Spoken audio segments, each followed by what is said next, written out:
Morning, everyone. We will Good morning. Morning, Chair. Morning. Morning, Chair. Morning, Minister Waka. Morning, Comrade Keller. Morning.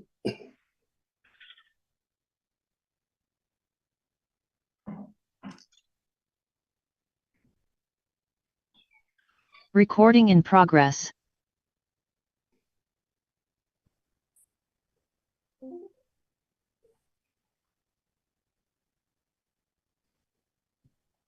Good morning, everyone.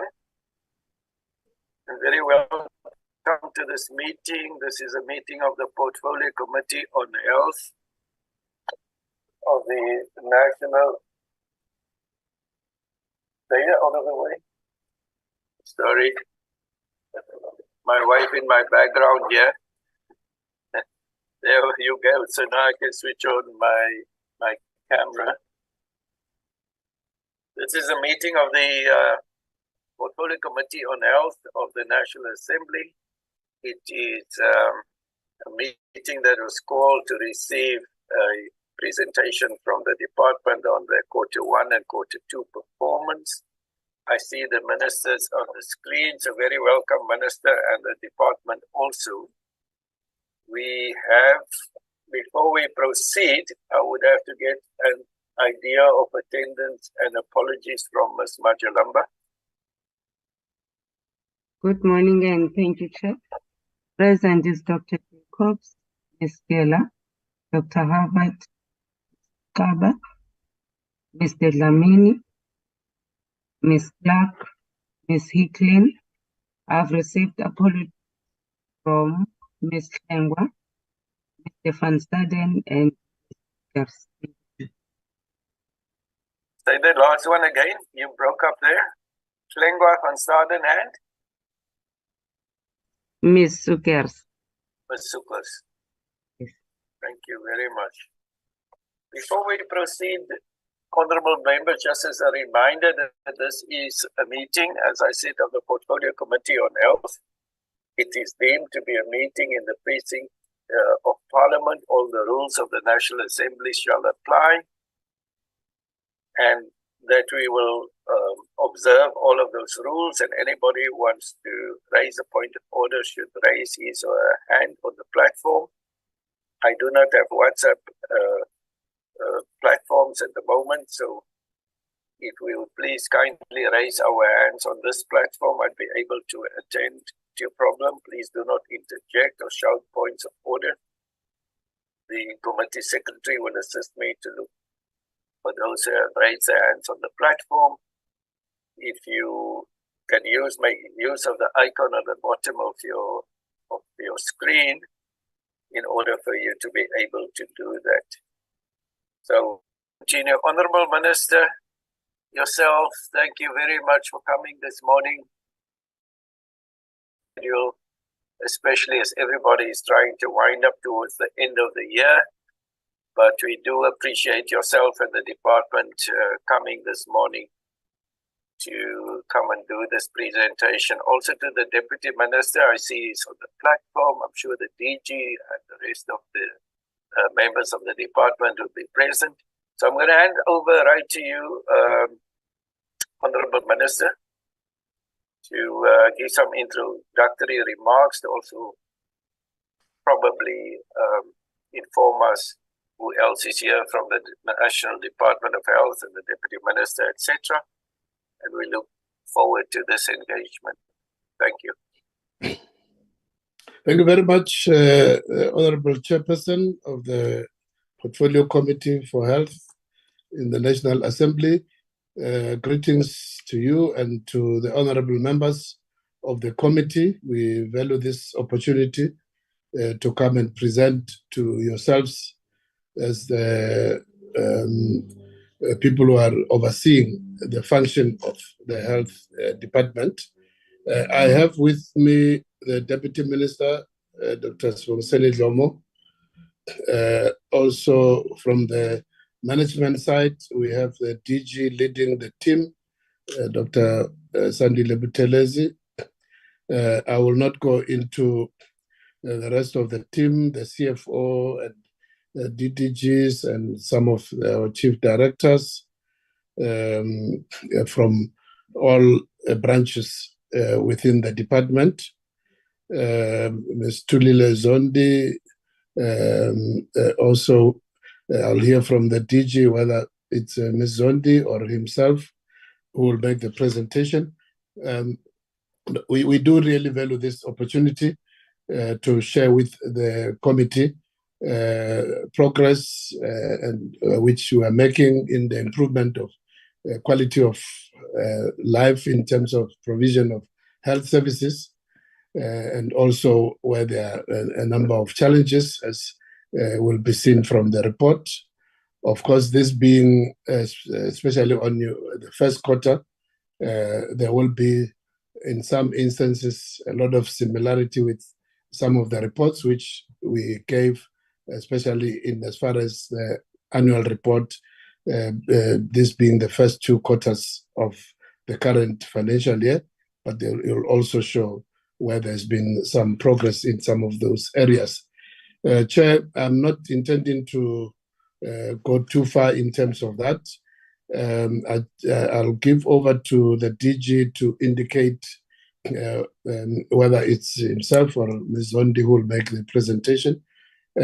Just to appeal to them, I know that they do have quite a voluminous information. If they could just streamline and not have just focus on the main issues, so that the chair didn't say exactly how much time, but usually I know that it's not anything more than an hour. So I'll appeal to the team. It's now 9:36 to give members a chance to raise matters for discussion, that we shouldn't go beyond 10:30. I'm just assuming that as the usual allocation of the time. So with your permission, Chair, without any further waste of time, let me invite Dr. Buthelezi, the DG, to indicate from his team who will be taking us through the report. Thank you. Thank you very much, Honorable Minister, Honorable Deputy Minister, the Honorable Chair of the committee, Honorable members and colleagues. Yes, thank you very much, Minister. We have quite a team with us. So our Chief Director responsible for monitoring, evaluation and research, Ms. Thulile Zondi, will lead us through the presentation, which will be the first part on the performance information. And then we'll get our Chief Financial Officer, Mr. Paswama Mohale, who will then take us through the financial performance for the first 2 quarters for the department. However, we have a strong team that include the acting DDG for NHI in the absence of Professor Chris and Milani. We've got the Chief Director for Supply Chain, Ms. Dikeledi. And then we have our Chief Director for Corporate Services. And then we have Mr. Khata together with the parliamentary support teams from the Office of the Minister, the Deputy Minister, and the DG. Without wasting time, Minister, may I then hand over to Ms. Thulile Zondi to lead us through the presentation. Thank you very much.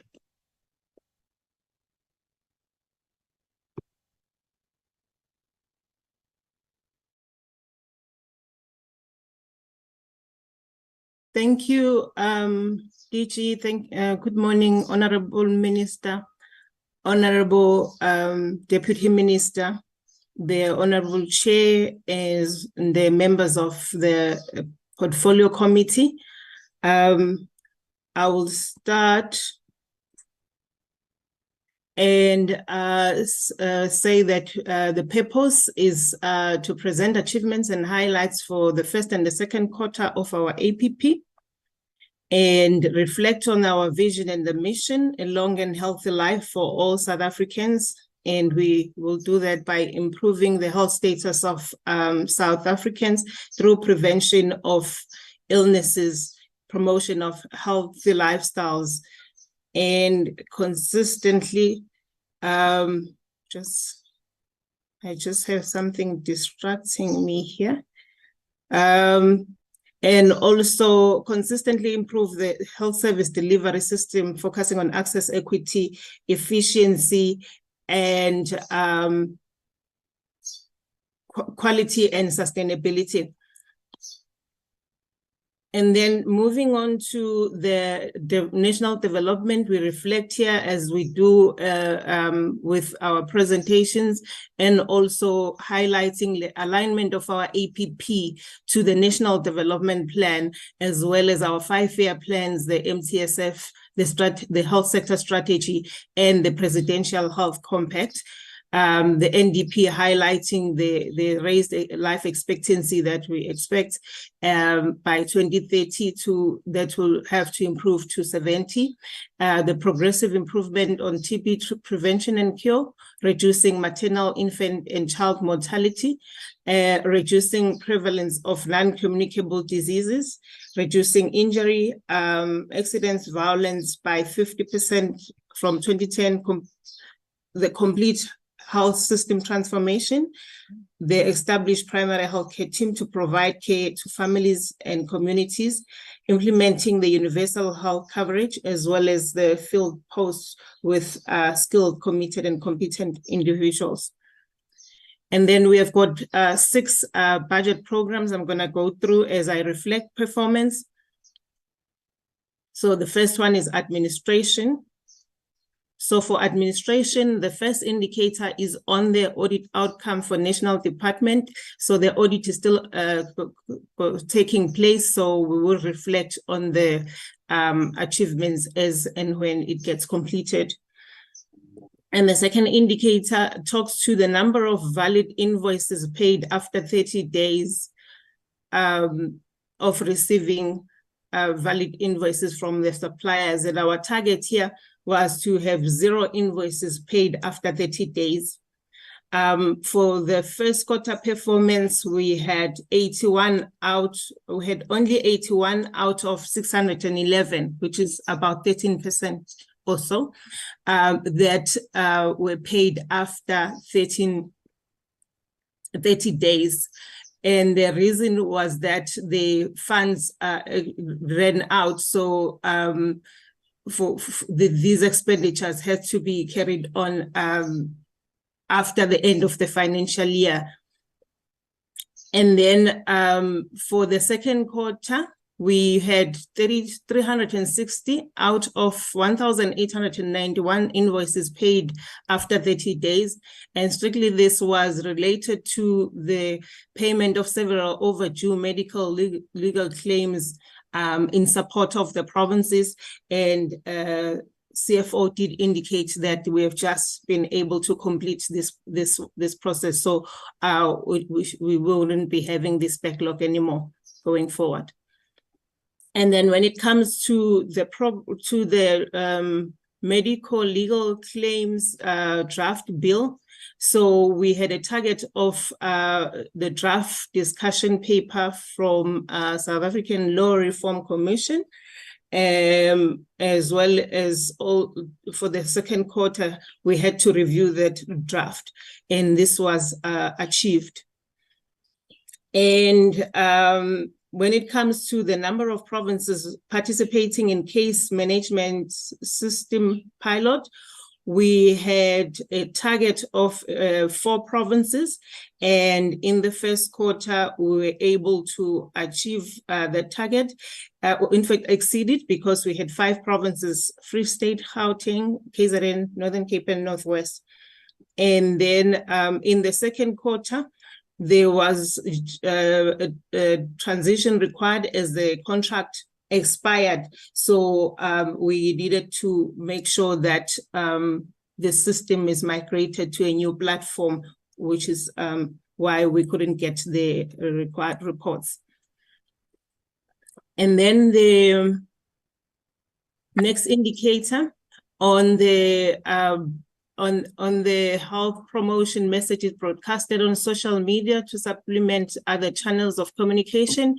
We had a target of 25 for the first quarter and the second quarter, and both of these were exceeded as there was more communication directed towards cholera, measles outbreak, and other campaigns. And when it comes to the number of unannounced visits to the health facilities by the minister, the deputy minister, DG and DDGs, these have been achieved in the first quarter and also in the second quarter, which was exceeded, and these in particular were conducted by the minister and the deputy minister. The same for the Izimbizos, for both the first and the second quarter. The target was not set for the first quarter, but there was an Imbizo that was held. And then for the second quarter, we exceeded the target of 1. And then the equity targets under program 1, we have a target of 50% as a percentage of women employed at SMS level. So we achieved 48% for the first quarter and 47% for the second quarter. And the next one on the percentage of youth employed according to equity targets, we had a target of 30% and we achieved 4% for the 2 quarters. However, there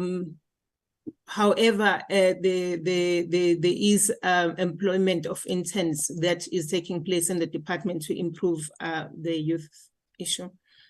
And then there is also a percentage of people with disabilities employed according to the equity targets. The target is, for annual target is 7%.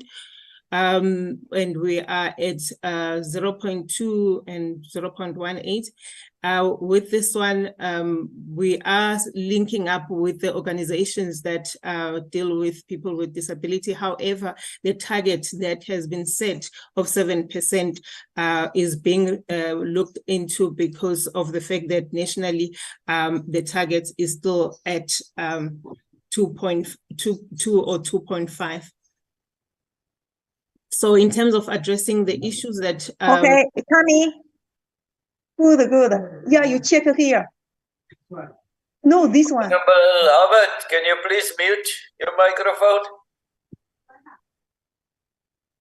Honorable Albert. Thank you. Thank you, Chair. So when it comes to actions to address the challenges, so for the payment of invoices within 30 days, we were granted approval to pay COVID-19 related expenditure against the suspense account until the funding is identified. And for the second one, we have just completed assisting the provinces to fast track the backlogs for payment of medical legal claims. And then for the staff equity targets, we are using targeted approach for women at SMS and also for the people with disability. For the people with disability in terms of linking up with organizations that work with them. And then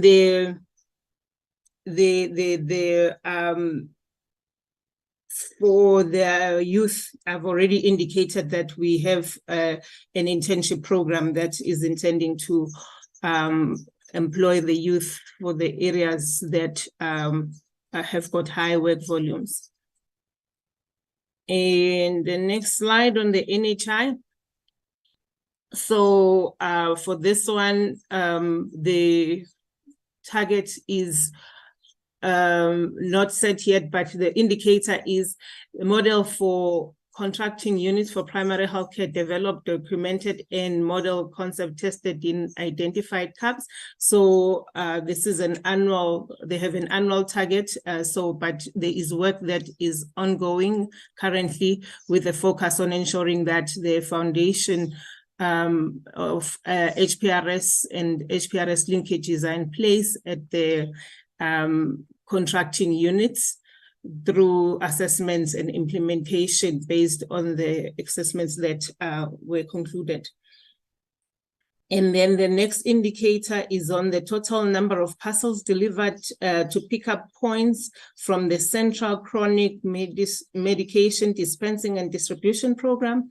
We had a target of 1.2 million for both quarters, which were exceeded due to high patient demand. Moving on to Program 3, Communicable and Non-Communicable Diseases. So the first indicator is on the number of districts that introduced the human papillomavirus screening for cervical cancer. We had a target of 1 district and 2 districts for the second quarter. However, these were not met as the consultations on the districts to implement this initiative took longer than expected and so delayed the approval. And then with regards to the number of clinicians trained and certified competent in any of the 14 SRH modules, we missed the target of 32 by 11 in the first quarter. However, we were able to make up for it by exceeding the target of the second quarter by 11. And the next one on the number of districts with non-polio acute flaccid paralysis detection rate of 4 less per 100,000 amongst the children less than 15 years. We had a target of 33 in the first quarter, 36 in the second quarter. And for the first quarter, we achieved 5. And for the second quarter, we achieved 15. Here we had a challenge of inadequate resources and capacity to support the priority districts for who have retrospectively missed the cases. And then the next one is on the number of schistosomias endemic district administering praziquantel for school attending children. We had a target of stakeholder engagement and training of trainers in the second quarter. The engagement did take place. However, the training has been delayed as the training had to be reconfigured due to cost containment measures. And then the next one is on the number of facilities offering HIV self-screening. We had a target of 230 in the first quarter, the 260 in the second quarter, and we are happy to report that we have exceeded both of these targets as there were more facilities that came on board, particularly for Free State, North West, and Western Cape. And when it comes to the number of facilities with youth zones, we had a target of 2,025 in the first quarter and 2,050 in the second quarter. And we missed the targets. We are, for the first quarter, with 1,963, for the second quarter, 1,807. And there was a change of management and more capacity building had to be done in order to make sure that the youth zones that are being established are functional. Chair, just apology before Ms. Zondi passes, just go to the previous year. Just to simplify the first one, just complicated with the schistosomiasis. I think in future, if you could just simplify to bilharzia, so that we don't burden honorable members with some complex medical. It's simply bilharzia to prevent children getting bilharzia. Thank you. Sorry about that. Thank you. Thank you, Honorable Minister. So moving on to the TB indicators.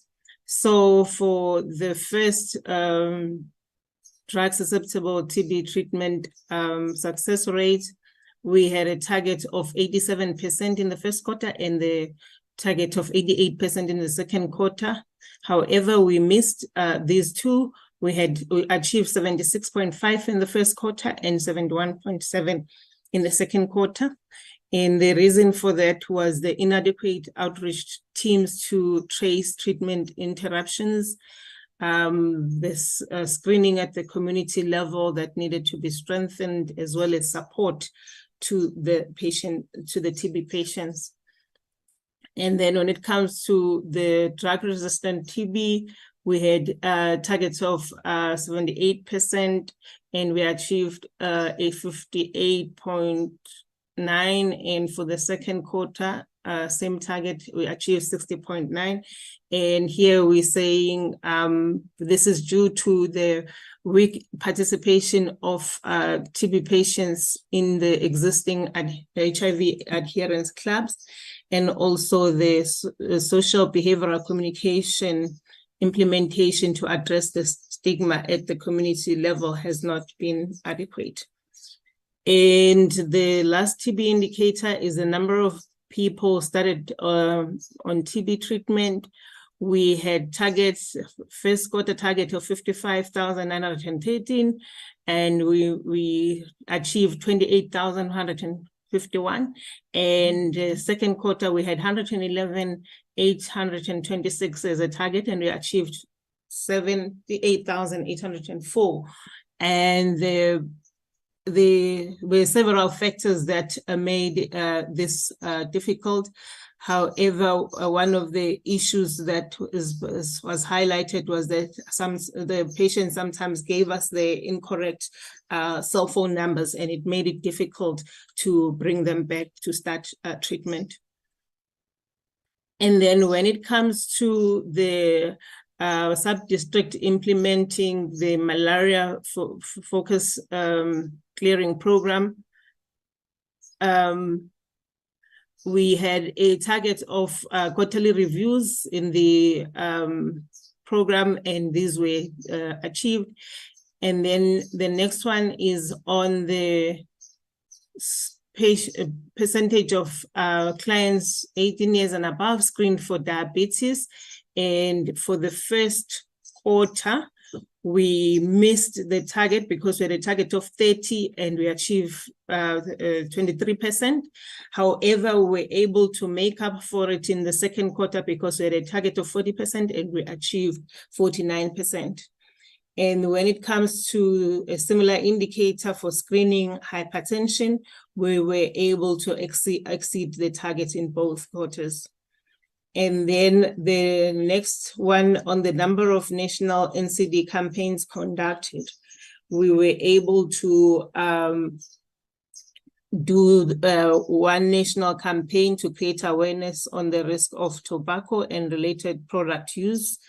And also for the second quarter, we're able to deliver on various physical activity events to meet the targets that we had set on the national campaigns to create awareness on the risk of physical inactivity. And then when it comes to the number of new state patients admitted to designated psychiatric hospitals, we had a target of 40 in the first quarter and 90 in the second quarter. We are pleased to say that we have exceeded both of these targets. And then the next one on an implementation plan to strengthen public health system capacity to cater for the mental health needs of children and adolescents developed. We had a target of a preliminary report in the first quarter. However, that was delayed, so we had reached a data analysis stage, but were able to then produce the final report as required in the second quarter. And then the next one indicator is the position paper on restricting advertising of unhealthy food targeted for children, targeted at children. So then the target was the draft position paper on restricting advertising of unhealthy foods, and that was delivered. And then the second part is the one that had, just read here. So for the second quarter, we had a target of consulting various government departments on this draft position paper. However, we needed to seek legal advice first in terms of the Minister of Health powers on this. So then the government department's consultation was delayed. And then the next one on the number of hospitals compliant with food service policy, we had a target of 16 hospitals that obtain 75% and above on food service policy assessment tool. And for the second quarter, the targeted hospitals was 46. And we are happy to say we have exceeded both of these targets. And so the actions to address the challenges. So for the non-polio acute flaccid paralysis detection rate, we will motivate the provinces to appoint surveillance officers, enhance supportive supervision and training of doctors. And for HPV screening, the costing of NHLS or National Health Laboratory Services before the implementation commences, and will support the provinces. For the youth zones, we'll prioritize the provincial support visits and the development of guidelines. For TB, we'll strengthen patient support through adherence clubs, intensify counseling, and also social behavioral change communication. And we'll identify provinces and districts with high numbers that are not started on treatment for support. And then moving to program 4, primary health care. So the first target was on the first draft district health system policy framework and strategy for 2024-29, which was delivered, as well as the stakeholder consultation on the same document, which was also delivered. And then when it comes to the next indicator, which is the revised District Health Management Office guidelines developed and approved for the first quarter, we were supposed to develop the first draft of the District Health Management Office guidelines. And we were not able to deliver on this. Instead, we were busy with the stakeholder consultations. So the consultations took longer than anticipated. For the next one, on the number of community outreach services to household first and follow-up visits, we had a target of 5.1 million, and we achieved 3.1. And then for the second quarter as well, same target, but we achieved 3.4.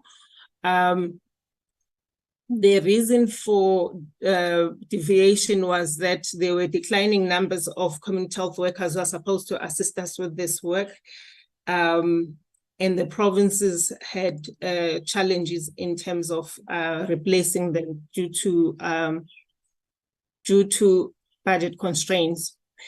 And then the next one on the percentage of facilities with clinic health committees. So we had a target of 34% in the first quarter and 40% on the second quarter. And we are pleased to say we have delivered on these. And the next one on the number of provinces assessed for compliance with regulations relating to standards for emergency medical services. We were also able to deliver on the 2 provinces and the 3 provinces we had targeted for the 2 quarters. the number of ports of entry compliant with international health regulations. For this one, we had targeted 8 ports of entry, but we only managed to have 2 ports of entry compliant with the international health regulations. The reason for deviation here was that Port Health Services was transferred to Border Management Authority on the 1st of April, as opposed to in the past where we used to be directly involved with this work. So then that meant that the functions and the operations changed. And then for the next one, on the number of metropolitan and districts assessed for compliance with national environmental health norms and standards, we were able to deliver on the target of 4 metropolitan and district municipalities assessed for compliance, and also for both quarters, because we targeted 4 in the first quarter and we got 6, and we targeted 10 in the second quarter and we did 11. So in terms of addressing the challenges, we'll fast-track consultations with the provinces in relation to District Health Management Office guidelines. And then, so when it comes to the issue of outreach services, we will make sure that when funds become available from the National Treasury, provinces are encouraged to appoint the community health workers. So for the compliance with international health regulations for the ports of entry, we are working with Border Management Authority, senior management, in making sure that there is compliance. The next program on program 5, hospital systems. So the first target was the number of PAC facilities constructed or revitalized. We had a target. We didn't have a target for the first quarter, but for the second quarter, we had 3 PAC facilities. We are pleased to report that for the first quarter, we had 1 facility completing the construction and 4 revitalized. And then for the second quarter, we reached the target. We had 2 facilities constructed and 1 revitalized. And then for the hospitals constructed or revitalized, we were able to have 1 hospital revitalized for the first quarter. And for the second quarter, we had 4 hospitals revitalized. And then the next one on the number of public health facilities maintained, repaired, or refurbished, we had a target of 20 for the first quarter. We reached 8, and for the second quarter,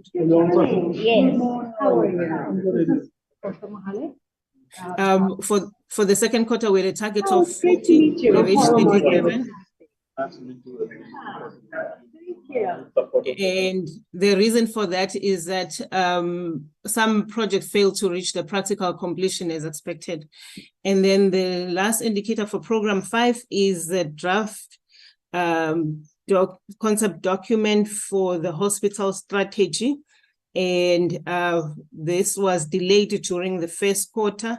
However, the capacity, which was a challenge in the first quarter, was addressed through the appointment of a new chief director, and who's championing and fast-tracking this work.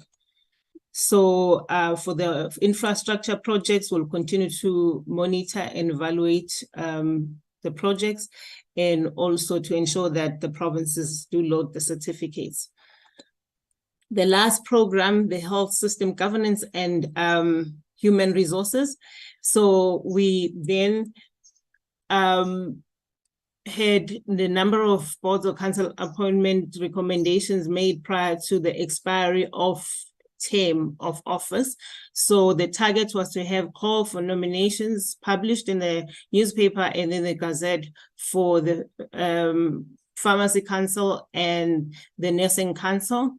So the call was published for the Nursing Council, And then the Pharmacy Council published a correction notice, so then which delayed which delayed the process. So then for the second quarter, we had a call for nominations for the CMS, and then the appointment of the members for the new term for the Nursing Council and the Pharmacy Council. And the achievement is appointment for Nursing Council, and then for the call for nomination not published in the newspaper and the Gazette for CMS and the Pharmacy Council. So So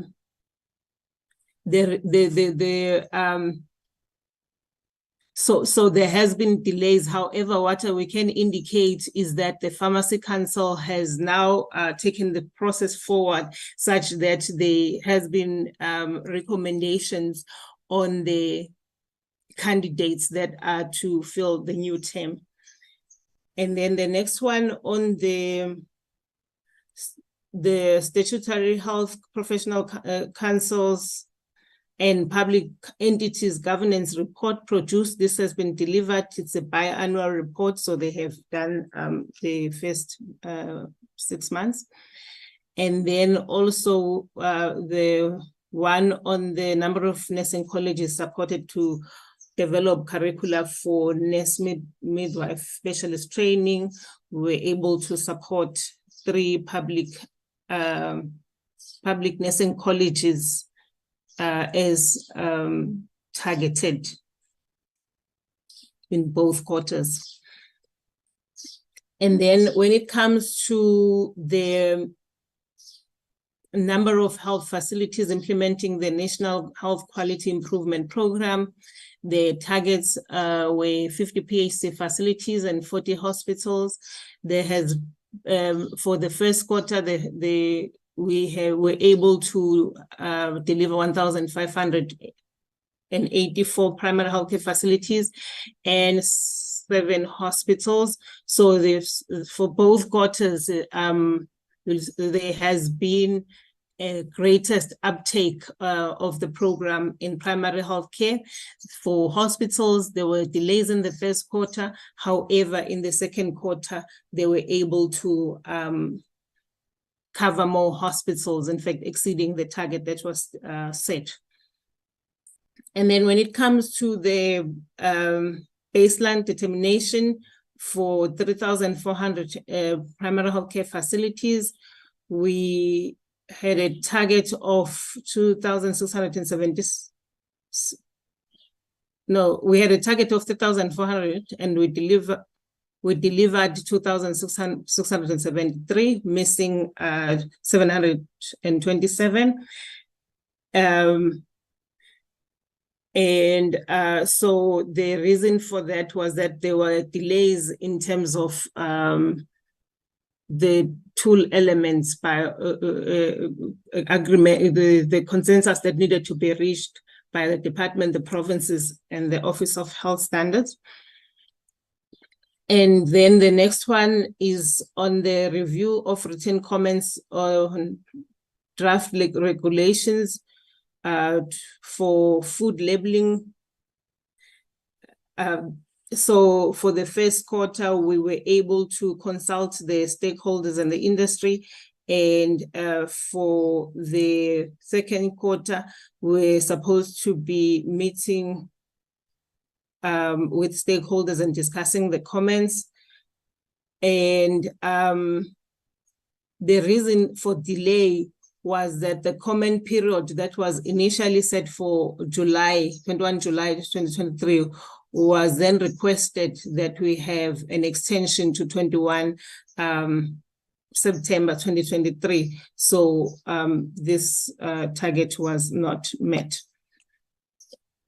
And then when it comes to community service policy reviewed with recommendations, we were able to deliver on the consultation with the provinces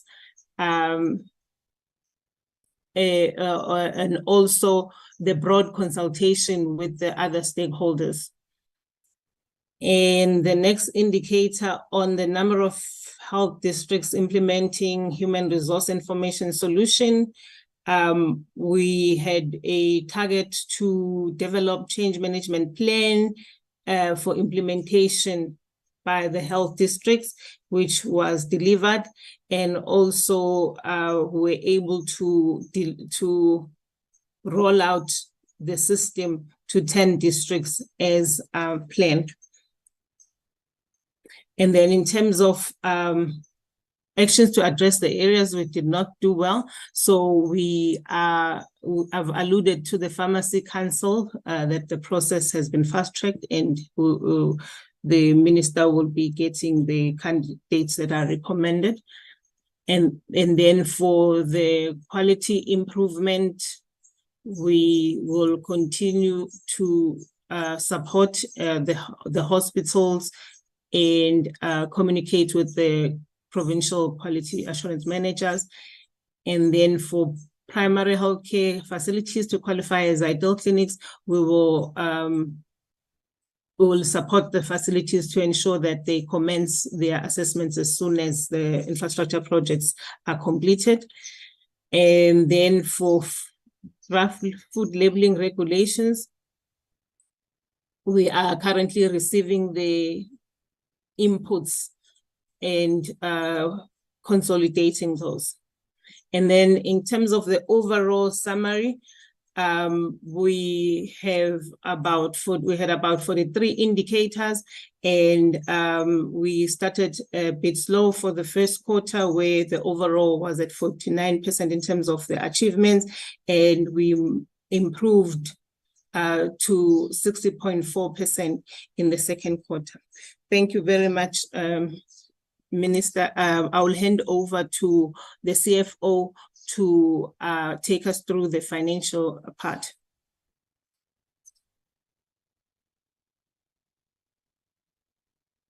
CFO, must I offload or must I flash it for you? Yeah, thanks, Julie. Can I share so that it might be easier?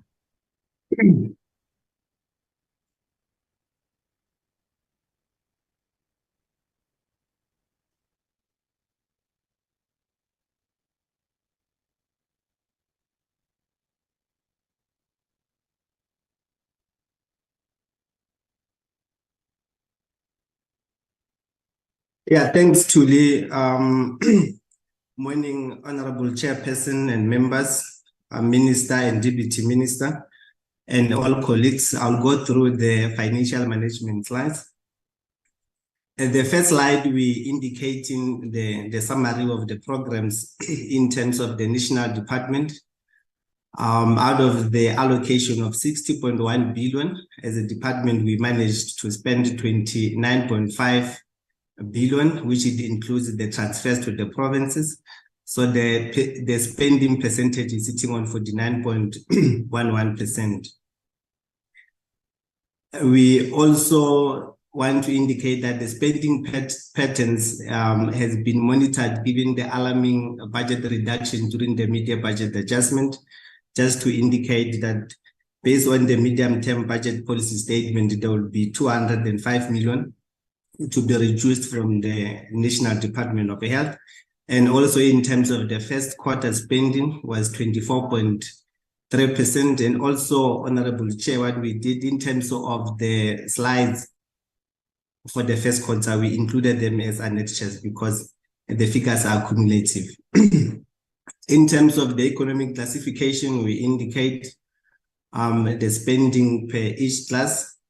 In terms of compensation of employees, the vacant posts are in process of being filled. However, the cost containment measures which were announced by National Treasury will have an impact on our COE spending. And also in terms of goods and services, the low spending resulted from some of the delays in terms of procurement of the new NHI staff. So in terms of the budget, it has been allocated within goods and services.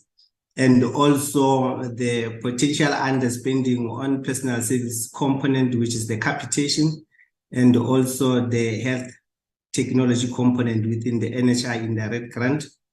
So those ones, they will be allocated to the non-personal component, but I will also indicate as we proceed with the presentation. Under our capital expenditure, so the lower expenditure is attributed to invoices which we received just after the end of the second quarter. So the invoices is 180 million, but we'll also indicate as we proceed with the presentation. On our next slide, we indicate the earmarked funding. In terms of the personal service component, that's the one that I indicated, Honorable Chair. And that was meant for capitation, but because the money it won't be spent, we had already applied to National Treasury to move the money to the non-component personal services, which you'll see is already spending at 52.4%. So in terms of the health facility revitalization component on the allocation of 1.3 billion, we also indicate that the department has received the invoices to the value of 180 million. So these invoices were received just after the closure of the mid-year financial period. However, all projects are within the scheduled time frame, which are within the health facility revitalization component. That is the one that is sitting under the national department, not in the provinces. We also do have other earmarked fundings, which we have into the value of 4.6 billion, which it does include the health facility revite and capitation. So here we also indicate that the spending in terms of this earmarked funding is in accordance with the business plans. And also, as I've indicated, that the personal service component, it will be moved to ensure the spending, Honorable Chair. We also indicate the spending in terms of our provincial expenditures. This includes the equitable share or voted allocation in the provinces, and including the 54 billion that has been allocated from national department in terms of the total allocation of 242.9 billion. The provinces have managed to spend 127.7 billion, which represents the 53%. We'll also indicate as we go on the further slides. So the overspending, which we'll indicate on the next slide, is mainly due to the unfunded wage agreement and the increasing accruals and medical legal. So in terms of the summary per province, you'll realize on the column where we indicate over and underspending, those are the projections which we did as the health sector from the provinces. We will realize that Gauteng, they're projecting to overspend by 5.5 billion, followed by KZN on 5 billion, and also Western Cape on 1.3 billion, and Northwest with 1.1 billion, and Eastern Cape with 1.3 billion. But we also indicate as we proceed, but the total projection for the sector overspending is 16.6 billion. We also indicate the same in terms of the programs in the provinces from program 1 to program 8, and also in terms of economic classification. You'll realize that the pressure is sitting under the district health services. That's where we have in the primary health camp, our clinics and the district hospitals, where we're projecting the overspending of 7.5 billion. However, that also included the COE. If we go under the economic classification, you'll see almost 8.8 billion is expected, or that was the projection for overspending before the budget adjustments. And also in terms of goods and services, it's sitting on 6.1 billion. When we go on details in terms of compensation of employees per provinces, the provinces which are projecting to overspend, the highest we have in KZN on 2.7 billion, followed by Gauteng on 2.3 billion. But we also want to indicate that during the medium-term budget policy statement, the minister has indicated that there is 17.5 billion that will be allocated to health and education for the wage bill increases, of which around 6.8 billion will be allocated to health sector. So we're still waiting for all the processes to be finalized and the confirmation of allocation from National Treasury. So that it will assist in terms of the budget pressure which we're having in terms of compensation of employees.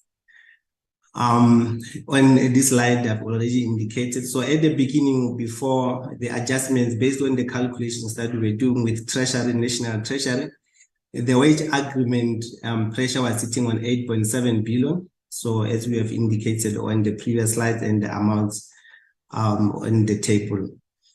In terms of our goods and services per province, we also have in the provinces, mainly because of the budget allocation, KwaZulu-Natal projecting to overspend by 2.5%, while Gauteng is projecting to overspend by 1.7 billion.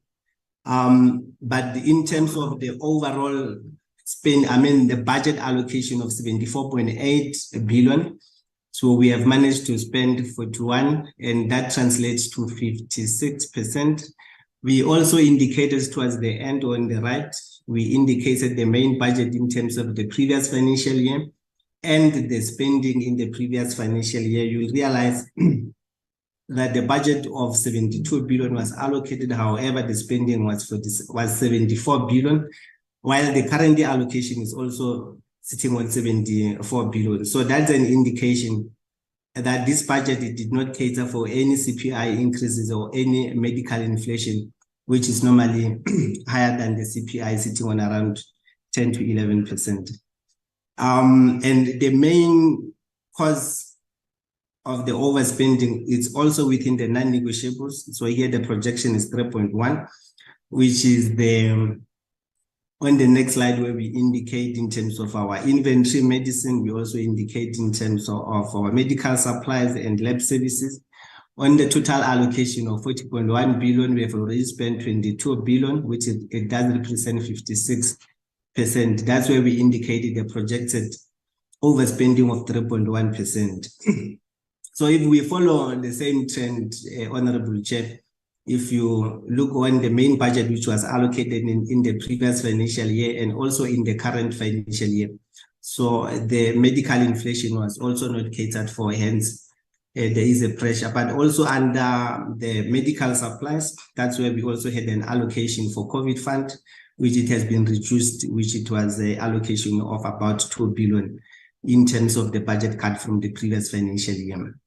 The capital expenditure per province, we also indicate that the capital projects within the planning stage will be monitored and will be deferred to avoid any possible overspending in terms of our capital expenditure, even though we know there is a pressure in terms of maintenance of our health facilities in the provinces. But we'll also, as we go to the conditional grants, specifically on the REVITE, will also indicate. In terms of our transfers and subsidies per province, we have in the provinces like Gauteng, where they are also projecting to overspend by 680 million, KwaZulu-Natal with 101 million, and also Eastern Cape with 171 million. The main cause of these projections is because of the medical legal, the payments that we pay. On the next slide, we indicate in terms of how they've already paid about 492 million relating to medical legal claims, and also there was 53 million relating to leave gratuities. Eastern Cape, where they're also indicating 171 pressure with regards to transfers and subsidies, they've already paid 280 million. This expenditure, Honorable Chair, is at 30 September. So that's the mid-year payments that they've already paid to the medical legal claims, including the KZN with 86 million. In terms of our conditional grants, the sector conditional grants, the allocation from the National Department is 54.1 billion. We have already spent 48%. In terms of the rent value is 26 billion. In terms, some of the conditional grants, they don't use the straight line spending, but will indicate in terms of those infrastructure and the other grants. But the major contributing grants in terms of the underspending were the health facility revitalization grant with the spending of 42.6%, and also the national health insurance that was sitting on 43.7%, while the other grants In terms of the National Tertiary Services Grant, the spending was within the norm, and the statutory HR and training grant was sitting on 50.4%, and the district health program grant on 48.2%. In the table, we indicate the conditional grant summary in terms of each conditional grant. So this is similar from the previous slide. So we indicated the overall spending of 48%, but we will have some of the grants which are already sitting on 61.9%, which is the district health component, and also the statutory HR component. So you'll realize that those ones are labor intensive, like there is an allocation for COE. So the wage bill increases, it also had an impact in terms of the spending of some of the conditional grants. The grant summary per province, each province in terms of their spending, where we're sitting with Mpumalanga on 52.1% and also Northwest on 51.8%, while other provinces, the spending is just below the 50%. In terms of the National Tertiary Services Grant, this is the grant which is allocated to tertiary services, to our tertiary hospitals, including our academic hospitals. So the spending is only high from some of the provinces, which include Free State, KwaZulu-Natal, Limpopo, and Mpumalanga. But however, as nationally, we continue doing the monitoring of the conditional grants to avoid any overspending. While some of the provinces like Northwest, Gauteng, and Northern Cape, the spending is below because the provinces were still awaiting delivery of medical equipment. While the other provinces, the spending is within the norm. The district, the health program grant, we having two components on this grant, Honorable Chair. So I'll go to the components straight. The first one is comprehensive HIV and AIDS. The overall spending is sitting on 46.6%. So we indicated that the overall expenditure reflects slight underspending, which is mainly attributed to condom supplies, MMC, and the RTC, while other provinces are still finalizing the filling of posts like Free State, and also Western Cape. The spending was due to municipal transfers and non-transfer to NGOs. With the province, they will be finalizing the transfers during the third quarter. On the health district, the health component, the grant, that's where we also finding the CHWs. The only indication from this grant, Honorable Chair, with regards to housing spending, that is sitting on 111%.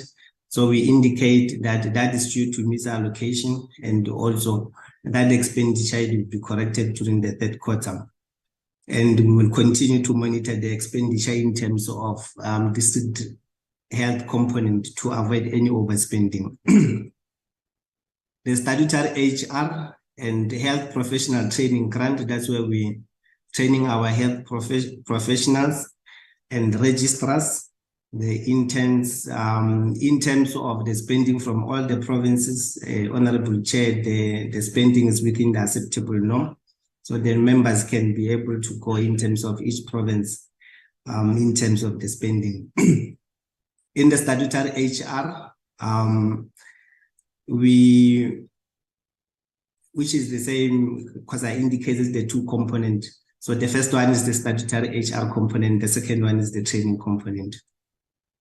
Our infrastructure grant, health facility revitalization grant.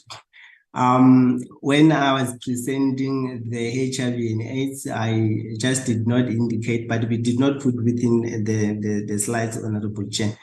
But during the medium-term budget policy statement, there was an indication that there will be $1 billion reduction on HIV and AIDS, and also 440 million reduction from our health facility revitalization grant, which is the grant where we're doing the maintenance and building some of the health facilities within the provinces.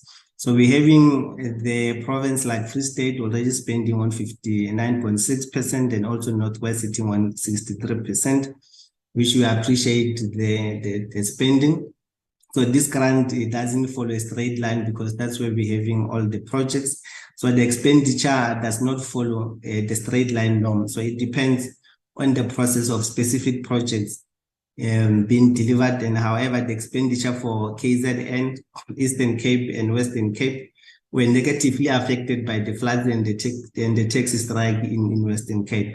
Because we realize those provinces, the underspending is a bit low.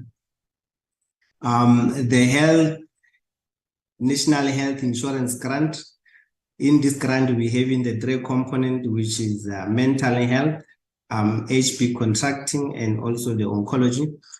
The expenditure is below the acceptable norm, except the Free State, KZN, Limpopo, Northwest, and Western Cape, due to inability to attract specialists and general practitioners for mental health, HP contracting, and oncologists. So some, in terms of the business plans, more especially on the oncology, it does include the infrastructure and equipment. So the spending, it doesn't also follow the straight line, but in terms of the presentation from all the provinces, is that they are busy implementing in terms of the agreed business plans. The audit outcomes, we included the slide, Honorable Chair, but we have, however, presented in the previous committee meeting. We want to indicate that the Limpopo province audit outcome is still outstanding.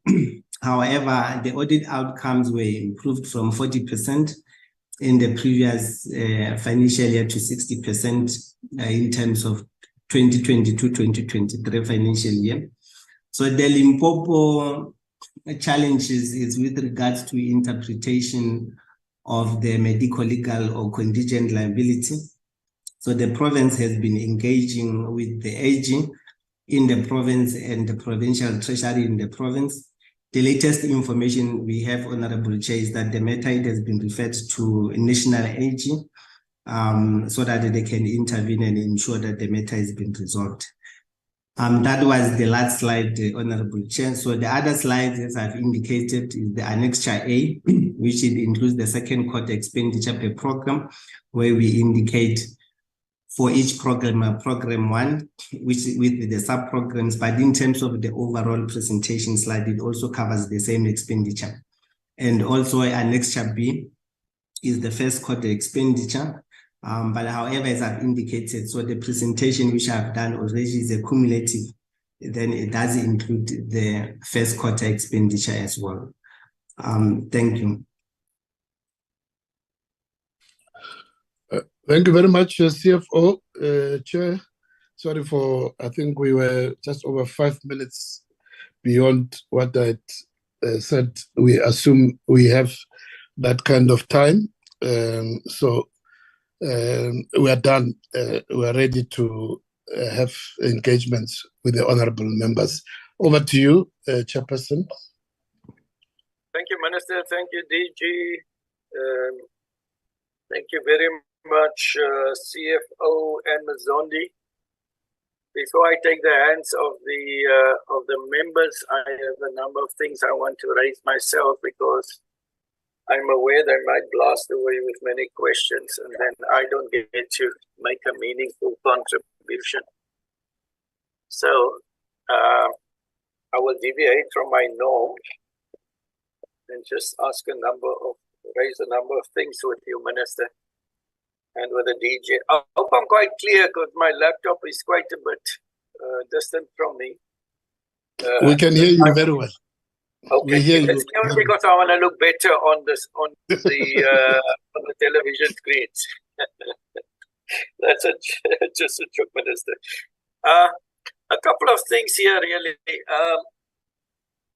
Firstly, we note that there was a decrease of the budget in the recent adjustment period, second quarter adjustment period of 2023-2024, 1.6 billion rand for the department. That's quite a lot of money, and I have a good idea as to where those cuts are, and whether we could maybe get a better indication of what they are. But also in terms of those cuts, it is true that it's going to have an influence in the provinces, and whether those cuts would be on the same programs in the provinces. For example, on your, let me just get this here. For example, I know it's on the HIV/AIDS program, for example, and the health facilities revitalization grant and the voted funds of the National Department. But what influence does that have with the provinces? And is there any way that you can help the provinces with regards to this? Now, also we have, since we're talking about National Treasury, we've seen the email or the letter that was forwarded by Momo of the National Treasury, which spoke to certain regulations and certain cuts, and that critical post which had not been allocated or not interviewed for, or whatever those criteria are, should not be filled within the departments. And we know that service delivery is at the provincial level. And I wanted to know what the department can do. Does it have an influence? How does it influence in order for us to be able to solve this problem of appointment of staff, whether it's clinical staff or non-clinical staff at in the provinces? And then secondly, what do you do in terms of your own appointments at your level? So I wanted to ask in terms of your vacant post at the chief director level and your DDG level. And then also within program 2, because we've heard before that there is really a challenge with the appointment of staff in terms of program 2, which is the National Health Insurance Program. But going to that, also noting that there was an underspending most on the cost of employees and goods and services, and there is currently, the posts are currently being filled, but I'd like to know what the progress is with regards to that. And also noting the shift of funds to non-personal services during the adjustment estimates of the national expenditure period. And I'm talking specifically here about program 2. And so the question, of course, is what is the department doing to address the poor spending? And what are the plans to address the staffing issues under the NHI branch? Coming back to the compensation of employees, your target is lower than at 46.2%. So, you know, I've asked the post, the National Department of Health, already asked about the senior management. But really, how many vacant posts are there? And if you're not able to answer, maybe we can even get that in writing. And of course, I've already asked this one of specifically medical staff, nursing staff. We've noted the moratorium on the appointment of non-clinical staff at the Eastern Cape Department of Health. We don't know whether this is applicable to other provinces. But really, what can we do? So when I have engagement with the South African Committee of Medical Deans or with the colleges of medicine or universities themselves or departments themselves, then there is this one big elephant in the room. And that is the funding or the ability to appoint people to critical staff posts, but also just general posts so that we are able to deliver services to our people, because that's what we're in. We're in the sector to provide services to people to improve the health outcomes of our people. But there are serious challenges. To just go to 2 or 3, the one is on the non-communicable diseases of diabetes, hypertension, and others which were raised. But specifically here about TB, and we've had this presentation before, that there has been a challenge due to COVID with reaching the targets for TB. TB being a curable disease, TB being a disease that we should really work very hard on. So many people die due to TB. What are those plans in order for yourselves to be able to get back to those targets? And number 2, beyond those targets, because as I had said, it's a curable disease. There should really be a serious attention to this challenge. But the same with malaria. I've noted in the news, I think it was a week or 2 weeks ago, there were some people who were in Gauteng, and I think it was specifically Johannesburg, who presented with malaria. And it does seem to become a problem in areas which don't have have malaria endemically. So we know where we have it in Limpopo, etc., in South Africa, but in particular, this now coming to areas where we don't have TB, and it could be the mode of transport where there's patients or people who had visited areas with endemic malaria who not taken prophylaxis, where these people who bring the mosquito, for example, through transport to the non-endemic areas. So we can talk a lot about it, the management, the early diagnosis of those patients. But really what influenced us, this movement of people between endemic areas and non-endemic areas, what's that influence really in South Africa? And it's not a new thing, but it has taken greater proportions because we've had 1,105 cases this year so far, 10 deaths from malaria. And so I'd like to know what really in a nutshell is happening with regards to this. And then on this case management system, we've been talking about this thing called case management system, the interrelationship between National Department of Health and the provincial departments, this thing called medical legal claims, and the amount of money which are currently, which if these had to be settled would really cripple the healthcare system. Minister, I'm of the firm belief that at the coalface where services are being delivered, we're not doing the right thing anymore. That most of these claims are for children who are then affected through whichever hypoxia, intrapartum problems, antenatal problems, or people not pitching up for antenatal care and then having to deliver in our hospitals, and we sit with the end result of this thing called medical legal claims. But really, surely this thing needs to be nipped in the bud. I mean, we should be able to have a strategy, I would almost say an urgent strategy where we'd be able to stop this thing. Now, not too long ago, and I'm a trainer of the trainers on the essential steps of medical obstetric emergencies. I know there was a program like that in the National Department of Health, which I think personally, it had a huge impact.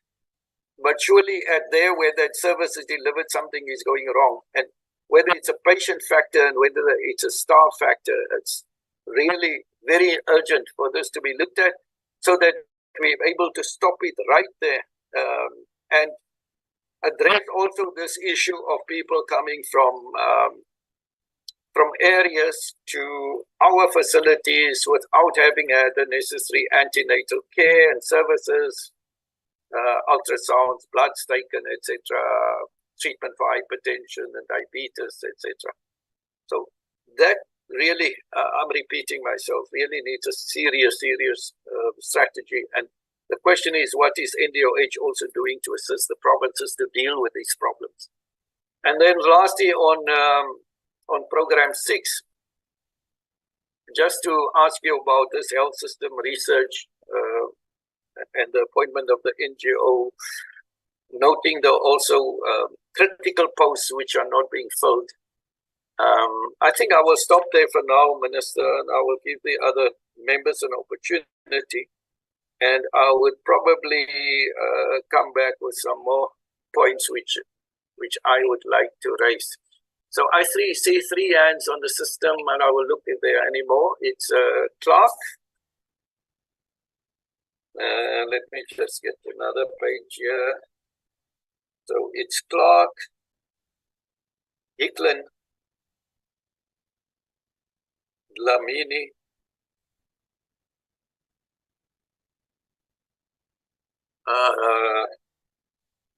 I see there's a difference. Is that the name? Moroane, Ela, Kaba, Harvard. Any others? No more. In that order, I'm going to repeat that order. It's Clark, Eklund, Dlamini, Moroane, Ela, Kaba, Havet. And then, yes, Dlamini is there. In that order, thank you, members.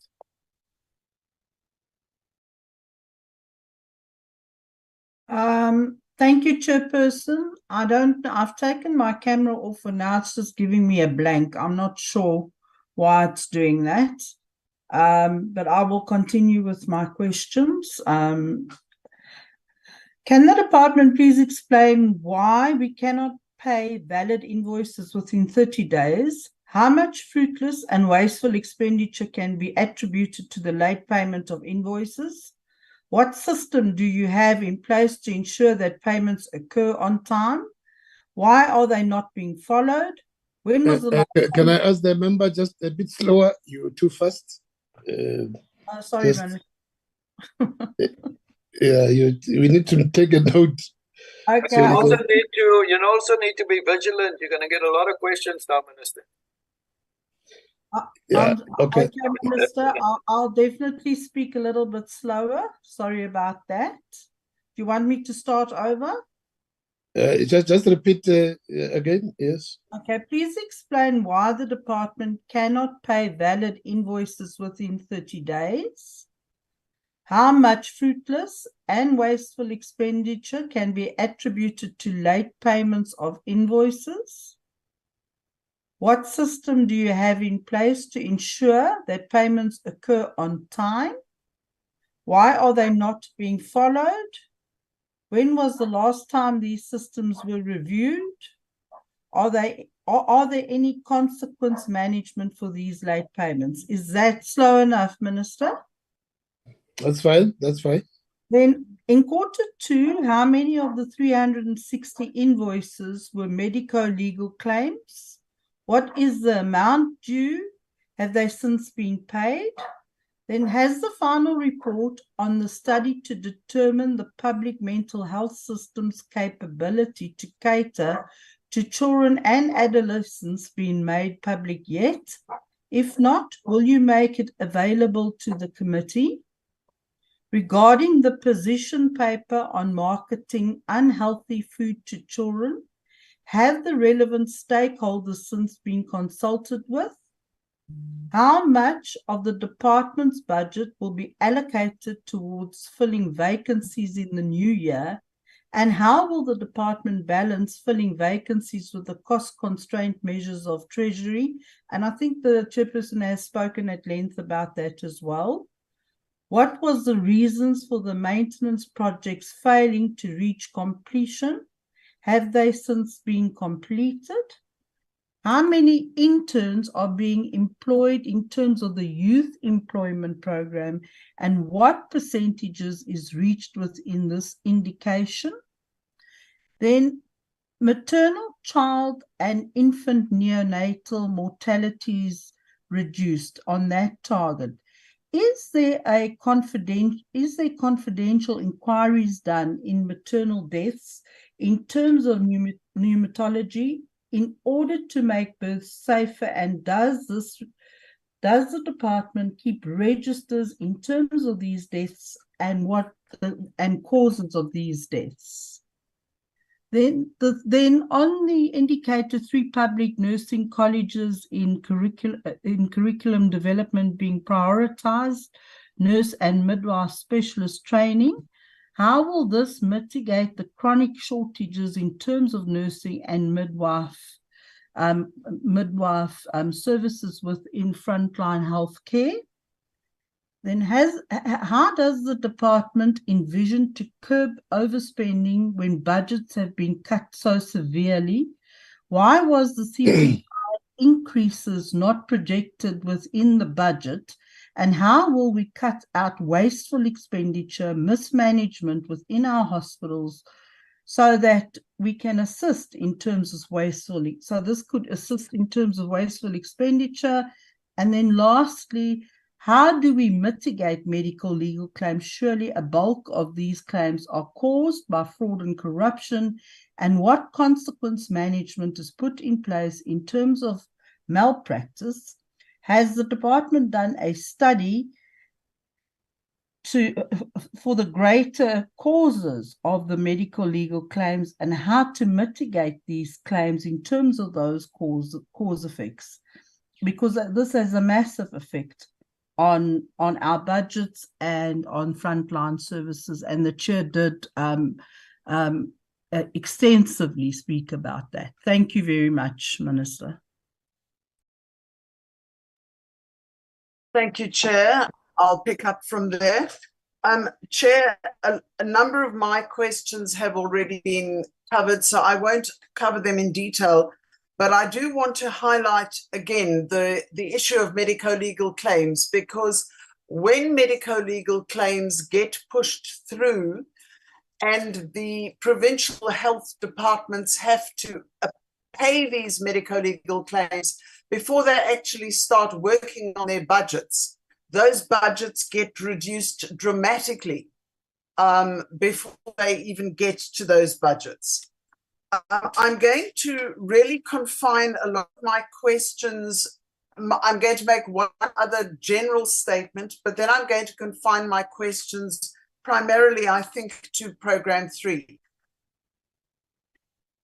I have noticed across all the programs within the presentation, and thank you for the presentation that was given to us this morning, there are in every single solitary program staff vacancies, critical staff vacancies. How many of the vacancies are impacting this department's ability to deliver on its mandate, and that is quality healthcare to the residents and citizens of South Africa?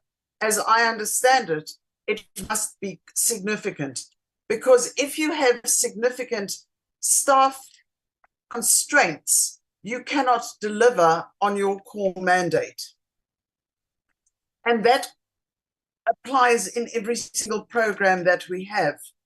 Let me turn now to Program 3, which is communicable diseases and non-communicable diseases. Let's look at the TB issue in particular. How many of your TB patients are actually being monitored and evaluated? How many people are actually receiving treatment? And how many are actually lost to follow? And what is the department doing to ensure that patients who are on DOTS or any other TB regimen are not lost to follow? How is the department dealing with malnutrition in particular, when we are looking at a 42% unemployment rate and a statistic that shocked the whole of South Africa, that at least 80% of households are skipping at least one meal per day in order to deal with the cost of living crisis that we're dealing with every single day in South Africa? How is this department dealing with patients who are suffering, particularly children, with malnutrition?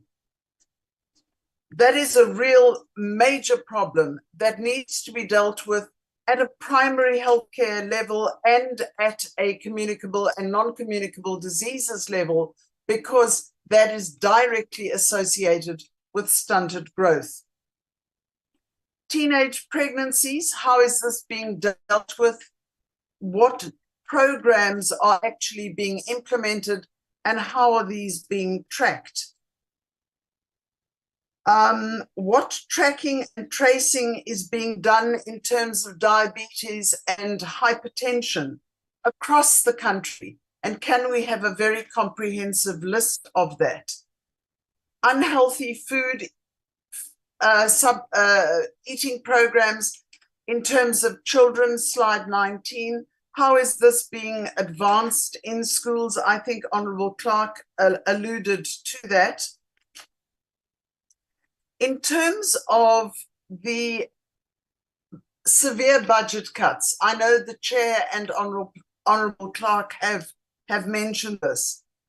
When the department is faced with such severe budget cuts, This directly affects our ability to do maintenance, upgrades, and upkeep on facilities like hospitals and clinics. It also affects the way in which we can procure equipment and supplies to effect, again, our core mandate as the Department of Health, and that is to treat the citizens of South Africa. What is being done to mitigate the budget constraints that have been imposed in order to allow and facilitate the carrying out of the core mandate of the Department of Health, and that is ensuring that the citizens of South Africa who make use of the health facilities are able to make use of quality health facilities and get quality health care at the same time. With the hospital systems, where you have your restructuring, rehabilitation, and revitalization programs, when you have budget constraints and at the same time have underspending, that is a complete anomaly to me. I do not understand it.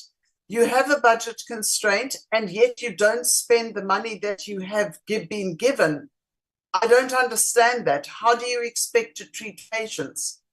I'm going to go back to my statement about an inability to treat patients and an inability to provide services.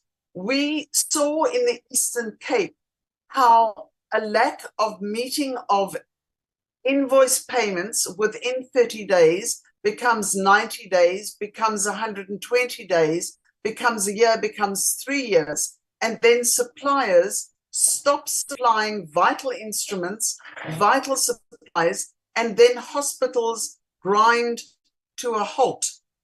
The orthopedic department started the revelation of how Livingston Hospital ground to a halt because suppliers were not paid for in excess of 3 years. What is the department doing? A, to stop that from happening, mitigating that, and B, stopping fiscal dumping in the third quarter by saying that invoices only appeared at the end of the second quarter, so we're quickly going to pay them in the third quarter or maybe even the fourth quarter. That for me is leading to fiscal dumping. We can't condone that or allow that to happen within the health environment where people's lives depend on getting timeliest surgery. I think I will leave it there. One more thing. How can we in 2023, November 2023, still be talking about invoices not paid relating to the COVID pandemic? That is something I don't understand. Maybe it's because I'm just new in the portfolio, but please explain to me how invoices relating to COVID have not been paid 3 years down the lane. I'll leave it there. Thank you so much, Chair. Chair, thanks very much. I also would want to apologize for my screen or video not appearing. Firstly, it's to appreciate the report that has been given to us. For me, it's a clear mirror picture of where we are for us to know where we are going within this department. I have just 2 questions. The first one is, what lessons can be learned in the Free State, Northwest, and the Western Cape that can be replicated in their provinces or in other provinces regarding the increased number of facilities offering the HIV/SS modality in the provinces? It's about the lessons, what lessons can be learned. The second question, what funding models which can be considered to address the declining number of community health workers due to budget constraints. The chair have spoken around these matters, and the other two colleagues have spoken on this, and I really support we should be able to find answers and move on properly. But I really appreciate the report, Minister, where the department is right now. It's clear where we must go. Thank you very much. Thank you very much, Chair, and greetings to your good self and the Minister and the Deputy Minister, members of the Portfolio Committee. I want to take this time to appreciate the time allocated to me so that I can ask my questions, Chair. Chair, I've got only 2 questions, safe to indicate that I also want to welcome the presentation that the department has presented before the Portfolio Committee. And also, as I indicated earlier on the group, I think on the Portfolio Committee group, I did indicate that I'm struggling with network. So take it in that good faith when I don't open my video. The first question, Honorable Chairperson, that I have is that I want to ask the department, what is the current student uptake in nursing colleges supported to develop curricula for nurse and midwife, specialist training in relation to the demand? And my second question, Honorable Chair, is what has been the impact on service delivery, on patient care and health outcomes in regions with repaired and also refurbished public health facilities? Thank you very much, Chairperson. I believe I was audible. Yes, thank you. You were. Chair, can I just ask the member, Honorable Murwani, to just repeat the last one? My apology. I just missed the exact, so that we're trying to be correct in the response. I think on the facilities, yeah. Okay, thank you, Honorable Chair. I'll adhere to what the Honorable Minister is saying.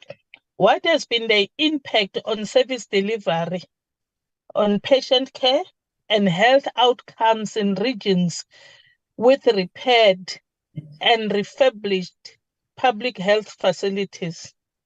Okay. Thank you. Okay.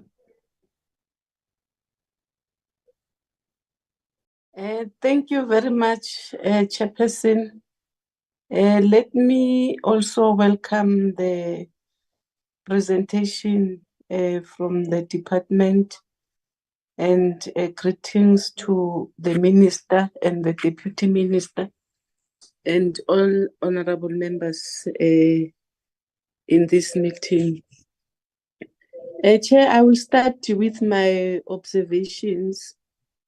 Minister, the overall performance of the department has regressed in compare to previous financial year, from 56% to 49% in the first term, and from 62% to 60.4% in the second term.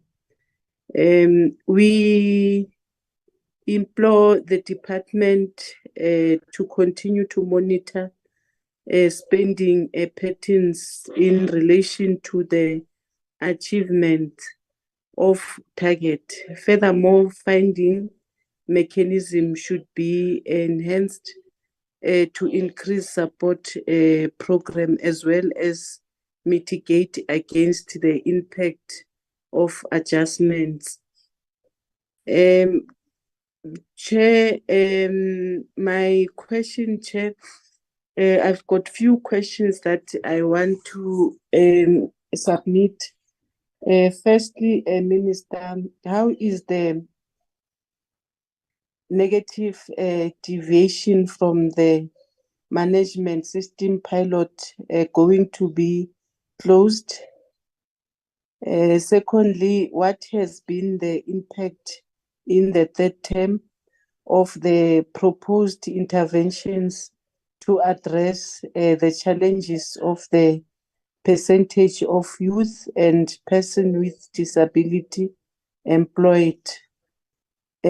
My last question, Minister, it's on program 6 regarding the report of fake food that are being sold in the country. We had and we saw it even in the various social media platform, which give some worry as what is happening. But I just want to hear from the department, what is the department doing in this regard? Because I know there are environmental a practitioner who used to go and check whether in the shops or in the area where people are selling food, whether the condition is good, whether they are selling the food that people can buy. So there's that thing that is happening, and particular in spaza shop and schools, children are being harmed by these Simba chiefs. Some they've lost their life because of these people who are selling fake food to the country. So if we can just get exactly what is the department is doing regarding what is happening generally in the country. Thank you very much.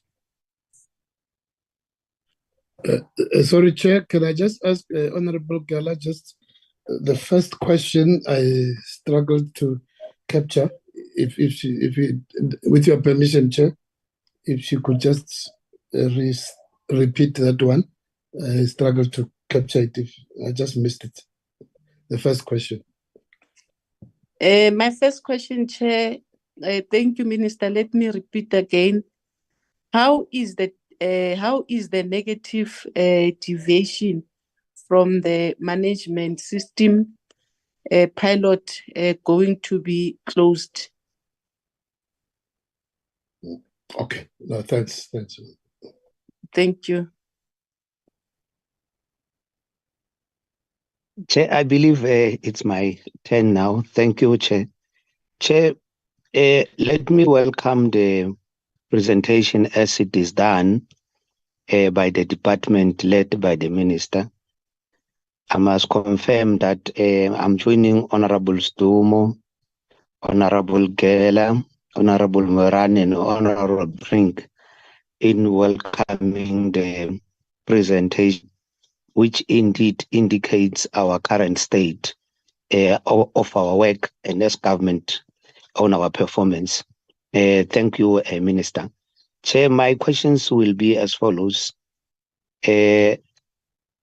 Furthermore, we applaud the department for increasing the number of facilities offering the HIV/SS modality in provinces. This will go a long way in assisting the country to realize 95 targets by 2024. Just wanted to give that acknowledgement. My question will be to say, Minister and Chair, what is the robustness of improving prevention and treatment strategies in addressing treatment interruptions and providing ongoing support to TB patients? So I submit, Chair. Thank you.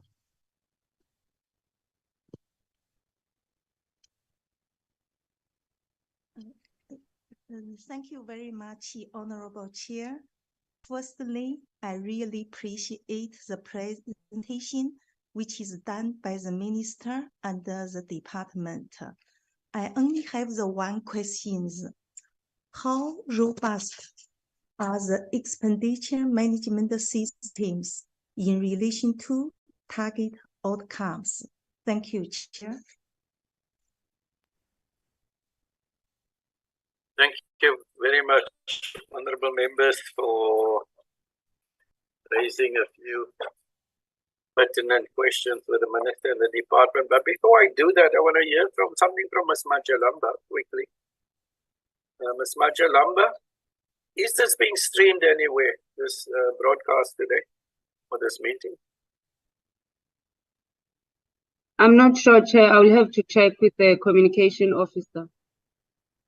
But I guess at some stage it will be streamed by the parliamentary streaming department. I'll tell you why I'm asking. Because I now looked at my members who always give reasons for not switching on the cameras or the videos.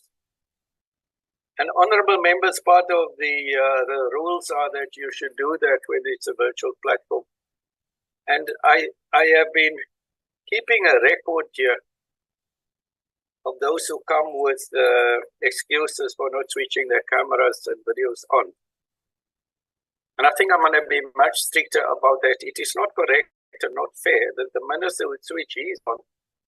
I would switch mine on. Honorable Arbor did hers. Honorable Heatland did hers. And the others don't. So I'm not going to give reasons as to why I think you don't.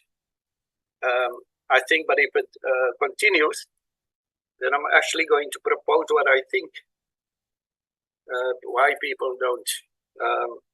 So I think take this as a fair indication that according to the rules, you are supposed to do that, and so that we are able to be fair towards each other in terms of us obliging the rules of parliament.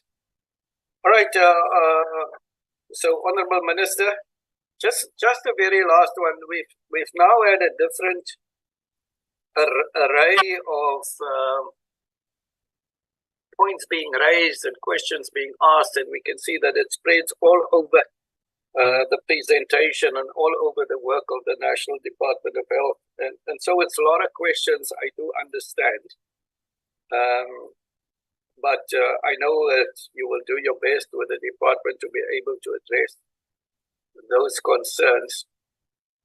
Just to go back to one that I have raised, and that is, what is the role of the department in addressing the challenges at the provincial sectors, the provincial departments of health?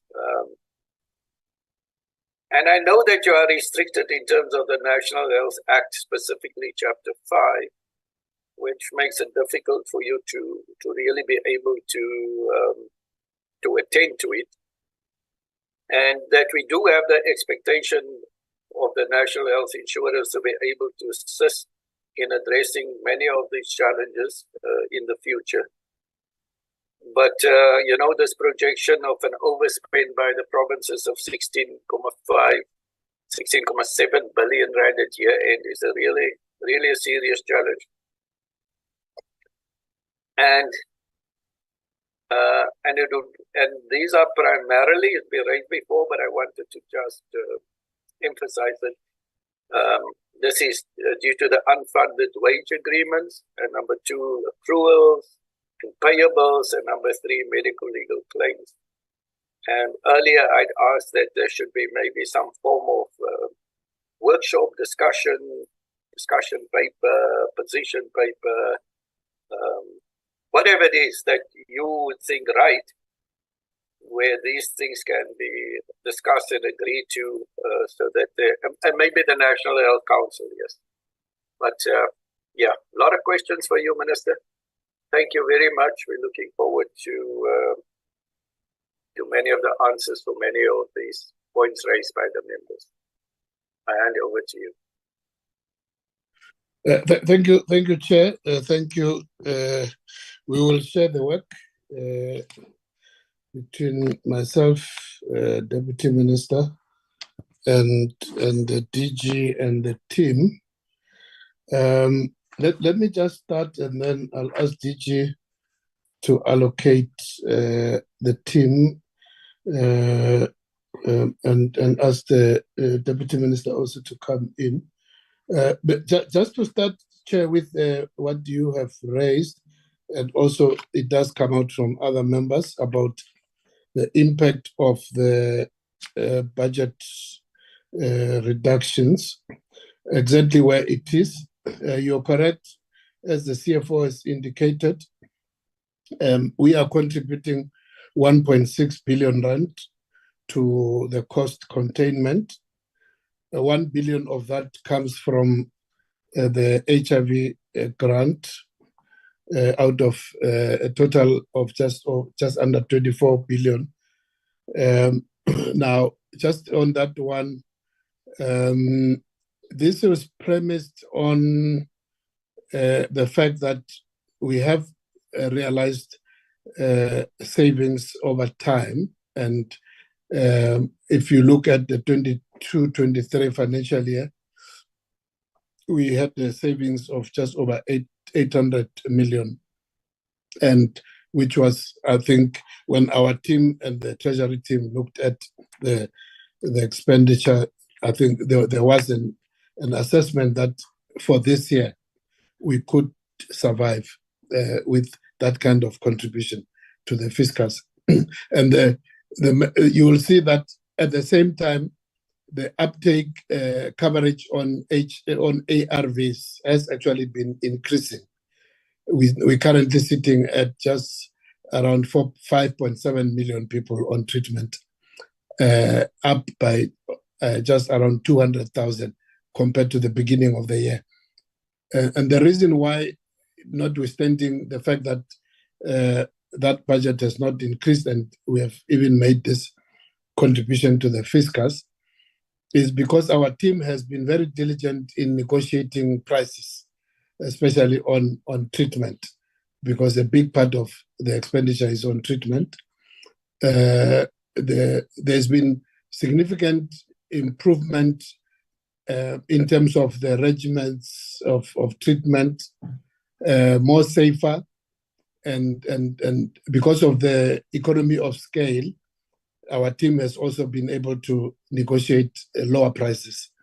And as you would know, we have moved over the years from a number of pills taken to just one a day, which is a combination therapy, but also very safe and with very fewer side effects. So that has helped. Of course, we just hope that this is not going to be continuous, that we will go back at least to the previous year's allocation, because as we ramp up more coverage, even the negotiations on price reduction will not be able to help us far beyond in terms of the estimated just under 1 million more people who know their status, who we're trying to find to get on treatment. But for the current remaining 6 months of this financial year, we believe that we will be able to manage because of those negotiations, which have led to lower prices in the medication for ARVs for HIV and AIDS.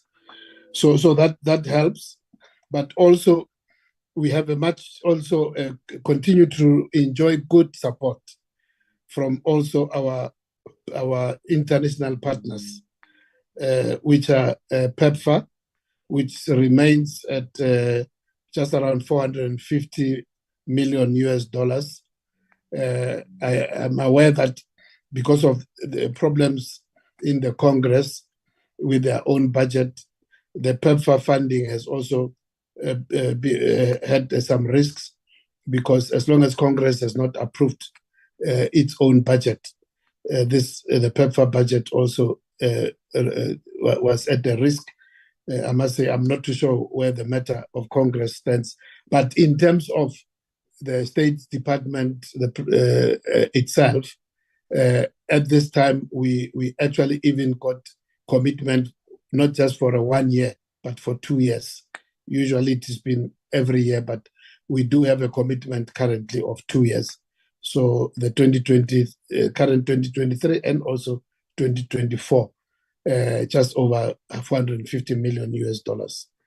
And then, of course, we also have the Global Fund to which we also contribute. The Global Fund is also recommitted over the 3 years, but also indicated contingency that if we get into some difficulty with our current fiscus, if our projection that we will be able to cope gets into some difficulty, we should also knock on the door of the Global Fund. So there are certain amounts which have been put on contingency in case there's a problem on that part. The next contribution of 400, just over 400 million, yeah, exactly 400 million actually. It's the Health Facility Revitalization Grant. Now that, and of course, it's not a good thing to surrender funds for infrastructure when we must also implement. And I think one of the honorable members did raise the issue of how do we end up with underspending when at the same time we have such a huge gap of infrastructure. I think the CFO, when he presented, did mention that that is a consequence of poor planning, because what you find is that some of our colleagues in the provinces then, while they know they have applied to the infrastructure grant for certain amount of funding, but they wait until when there is confirmation to even make sure that they have ready plans, although in the application they suggest that they are ready, but when the funds get available. So we have had situations where one of the provinces surrendered just around 500 million, one province in the last financial year. So it's situations like those which then informs Treasury that we are not going to spend all the money. Just over the 7 billion, I think it's what 7.1 billion rand on infrastructure revitalization grant, on the direct grant. So they then look at that to say, if one province could return 500 million last year, then it means 400 million on average out of the 7.1 billion will not be spent. That amount is distributed all provinces to a varying extent, from as much as 70 million in one province. The CFO can make the table available of how that 400 million. So there is not one province which contributes that for. Some is about 10 million, the bigger ones maybe about 70 and so on, but all in all. But again, it's our responsibility with our colleagues in the provinces to improve our planning and implementations turnaround for infrastructure, because what has happened in this one province is not acceptable, which is what then informs Treasury. The balance of the 200 million is from our national office, where we looked at various issues, traveling, meetings, conferences, and all sorts of catering, all those areas, which, and then a couple of posts. So we will not necessarily disadvantage key and vital functions, even at national level. But we have looked at those areas. In terms of traveling, for instance, we prioritize only invitations to conferences and other international activities where there is a funding.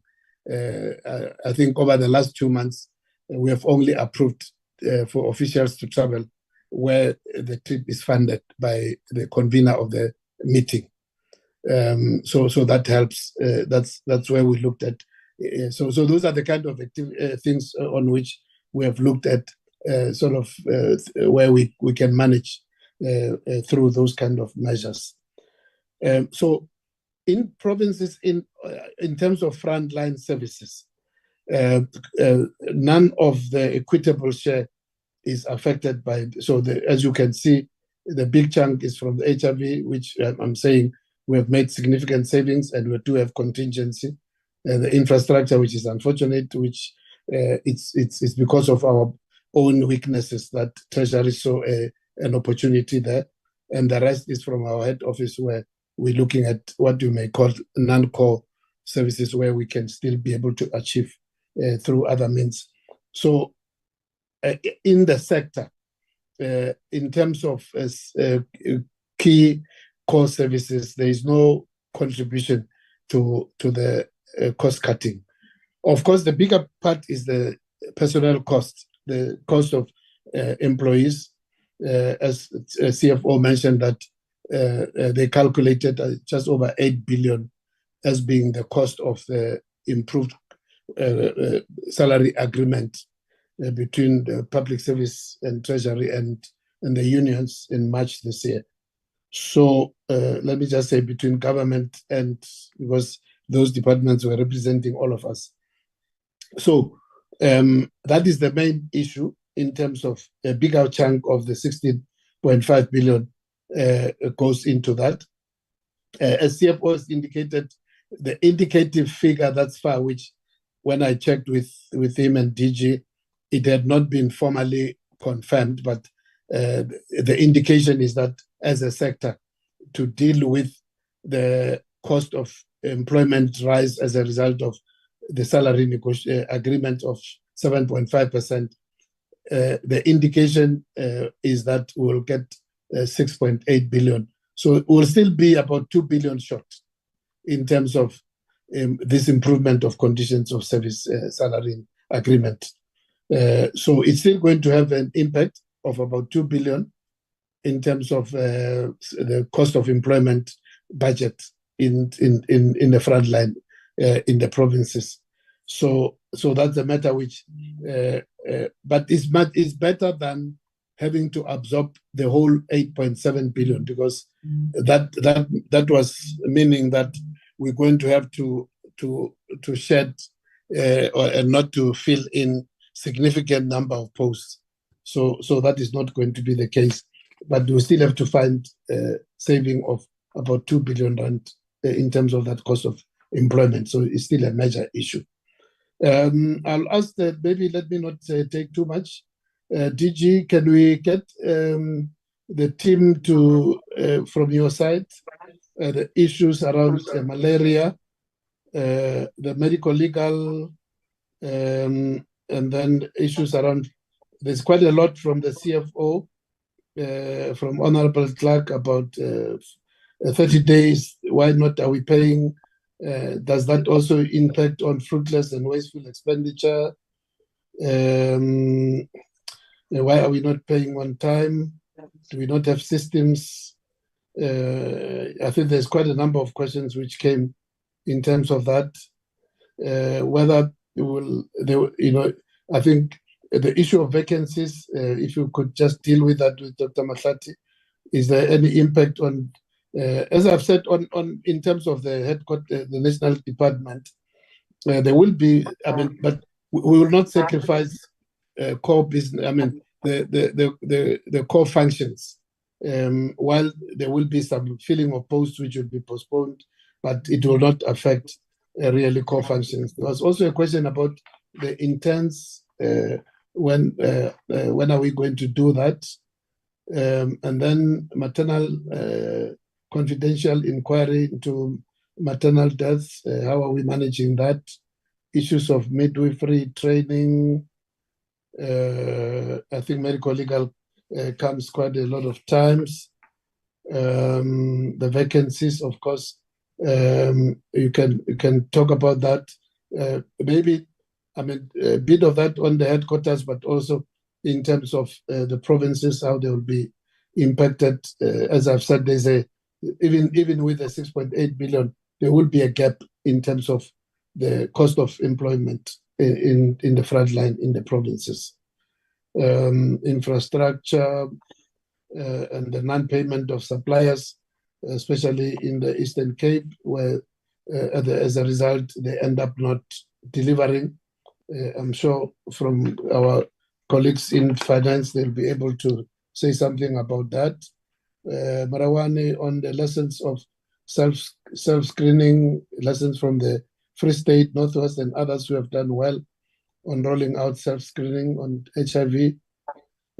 How do we also deal with issue of the community health workers, make sure that we can find better funding because we are losing the numbers on community health workers. Nursing training, I don't know if chief nurse is there.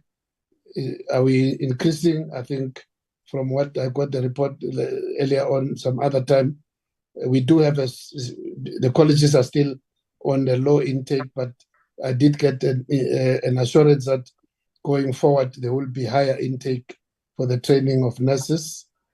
The target on meeting the employment targets, youth, and also disability. I think Ms. Zondi did mention that on the disability, we stuck with the target of 7%, even though DPM is indicating that we're still at 2.5%. That's what we should have measured ourselves on. There are quite a few, I think, DG, I hope you can be able to touch on some and then also invite the Deputy Minister, I'm sure, on the issue of the youth zones. DM had want to say something on the Sikala Ganja, on the youth zones, and also how are we dealing with non-communicable diseases, diabetes, hypertension. If we could just spread it that way. DG, I'm not sure whether maybe we should, before you call in the other members, we could ask the Deputy Minister if there are particular areas, including some of which I've touched, just alluded to, if you may want to come in now.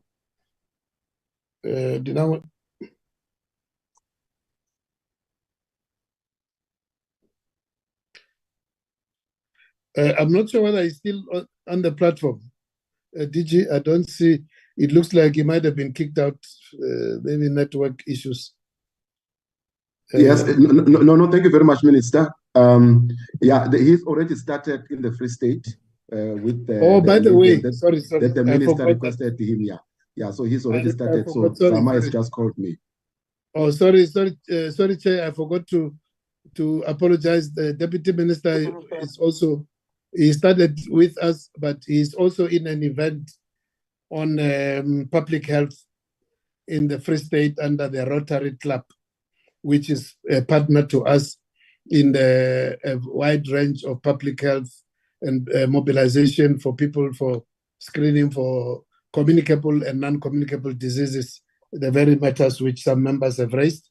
The Deputy Minister is out there in the Free State today with the Rotary Club Association, which is a partner for us in the program Cheka Impilo, where they do the screening and promote healthy lifestyle in the communities. Sorry about that, DG. So you can allocate. Let's excuse the DM there. Thank you very much, Minister, and thank you for taking quite a number of questions. Yes, I think quite a lot of them will go through to the CFO. But before I do the allocations, there are a few that I would like to comment on. Specifically, I think the Minister has touched on the effect of the budget cuts and how they've been distributed and what are the mitigating factors that we have put in place in terms of that. I just want to touch on this. There was quite a lot around what are we doing in terms of the maternal deaths in the country, if they are actually being addressed. Yes, I must say that first, maternal deaths are actually notifiable, and we have a system in place to notify and register them. And we have a committee that is appointed by the Minister. The committee is called the National Confidential Inquiries into Maternal Deaths Committee, which the Minister appoints. It's a combination of specialists in obstetrics and gynecology, but also midwifery and all those related fields that analyze each and every death and then come up with a report. The recent report, which is 2020 to 2022, was recently presented to the National Health Council in June, and the recommendations thereof. I must say the recommendations have almost been similar in terms of what are the causes, as the members have asked what are the main causes, and they really classify them into 5 causes, and they call them the 5 H's. The first one is that we're still having women dying from bleeding, which is hemorrhage. That's the first H, which can be antepartum, that's before delivery or after delivery. And that's where there are issues of how do we manage that. The second one is still related. The second H is hypertension in pregnancy, which is normally called preeclampsia. It's still a problem, and it still causes quite a number of deaths. The third H, we still have HIV-related infections or non-pregnancy related infections, and I will come back and say what are we doing about that. That's the third H. The fourth H is actually the health worker related. That's what the chairperson touched on in terms of the health worker skills. Firstly, the availability, the skill, and do we have enough to deal with the matters? But the skill is the most important. Hence, as the chair spoke about the number of algorithms, including what we call ESMO, which is the essential steps in the management of obstetric emergencies and the other areas. Then the last H is what we call the health platform, or the health system itself, where there are health system related factors, where, for example, in deep rural areas, a patient might present very late, the ambulance might not come on time. By the time they get into the facility, it's already a bit too late. So those are some of the areas that we're dealing with. Obviously, then from the recommendations, we do develop guidelines. Recently, last month, the National Health Council actually adopted the new guidelines on the management of maternity cases, where we look at the person from conception to post-delivery. What exactly do we do, and what do we introduce? Some of that includes introduction of some of the new vaccines. It includes also the different approach now to testing, including the dual testing of mothers. We now not only do HIV testing, we also do syphilis testing, because we've seen a number of congenital syphilis coming back. We also introduce the 3-tier testing. We don't test women twice now with the new guidelines. We test them thrice for HIV, because some of them do contract HIV during pregnancy. And as you understand, when you contract HIV, when there's seroconversion, there's quite a high viral load, and hence then quite very bad outcomes as it comes to that. But so there's quite a number of those interventions that we're putting in place. But more importantly, then there's an interventions of what we call the district clinical health specialists that are put in provinces, in actually at a district level, not really based in hospitals, but to support the primary healthcare platform. And these really are groups where we put a specialist obstetrician gynecologist, a specialist anesthesiologist, a specialist family physician, a specialist pediatrician, a specialist midwife, a specialist pediatric nurse, so that they can support the clinics and ensure that there's enough training so that these areas are picked up early at a primary healthcare level before they are referred to high levels of care, but also to be able to refer at a higher level. We are trying, and we've been actually reaping the fruits in terms of the maternal mortality ratio coming down. It was actually below 100 per 100,000 live births before COVID. Then we regressed during COVID, but we've picked up, and now we're currently just above 100, and our aim is to actually push it below 100 so as to be in line with the SDG guidelines that we need to be putting in place. Linked to this, of course, it's associated with medical legal. So some of the questions that came on medical legal, as most cases are obstetric related, these are the interventions that we put in place. Because if we, this is what we call the upstream interventions, where we have to deal with clinical governance, clinical guidelines, proper management of patients to ensure that we don't have bad outcomes as we move in.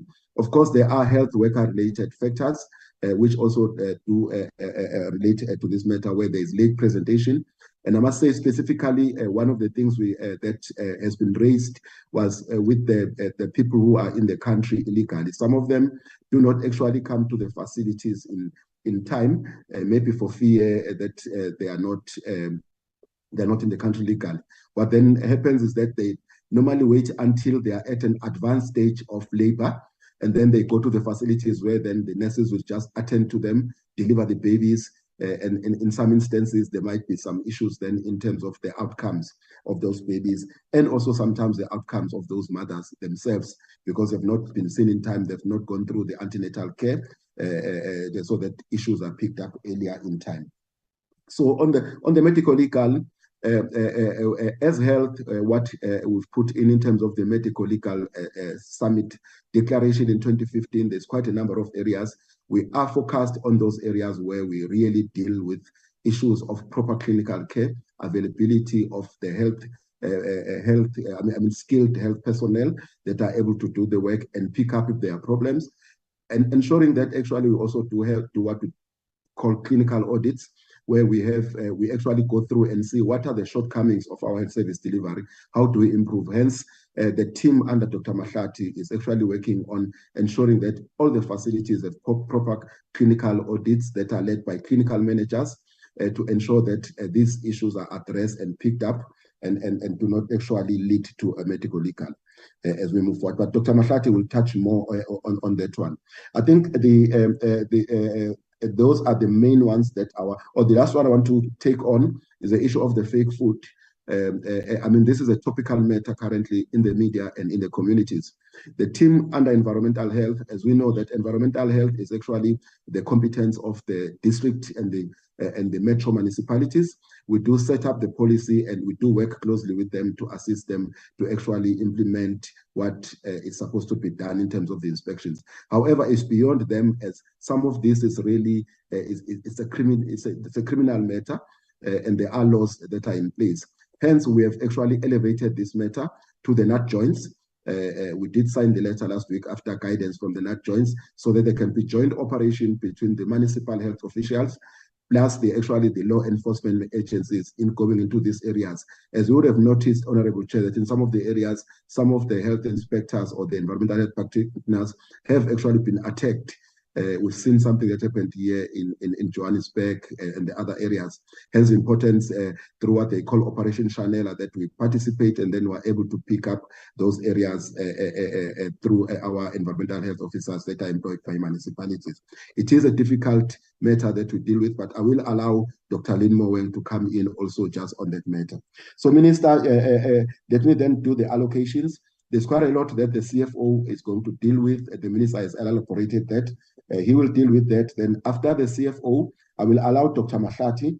He will deal with a number of areas. He will touch on the vacant posts, youth employment, nursing training, freezing of posts, especially at a facility level, then the funding modalities to address community health worker numbers and any other HR-related matters that was raised. After him, then I will invite Dr.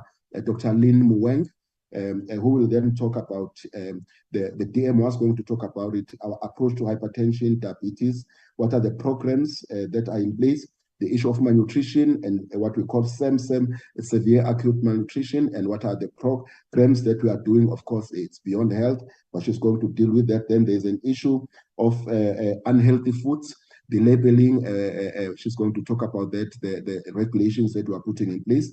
That will be Dr. Lynn Moeng, who's the Chief Director responsible for that area.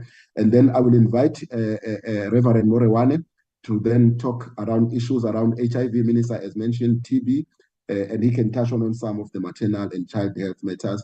And then I will then wrap up and hand over back to the Minister. With your indulgence, Honorable Chair, I will invite the CFO to come in, followed by the other managers as mentioned. Thank you very much.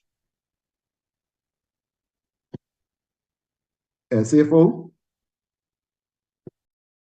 Thanks, DG. I'll respond to some of the questions.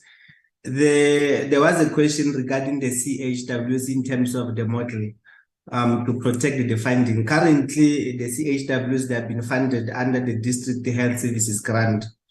Even this morning, we're having the discussions with Treasury in terms of possible budget cuts coming next financial year. And we're ensuring that at least there is no reduction within the District Health Services Grant, but currently it's been funded within the grant.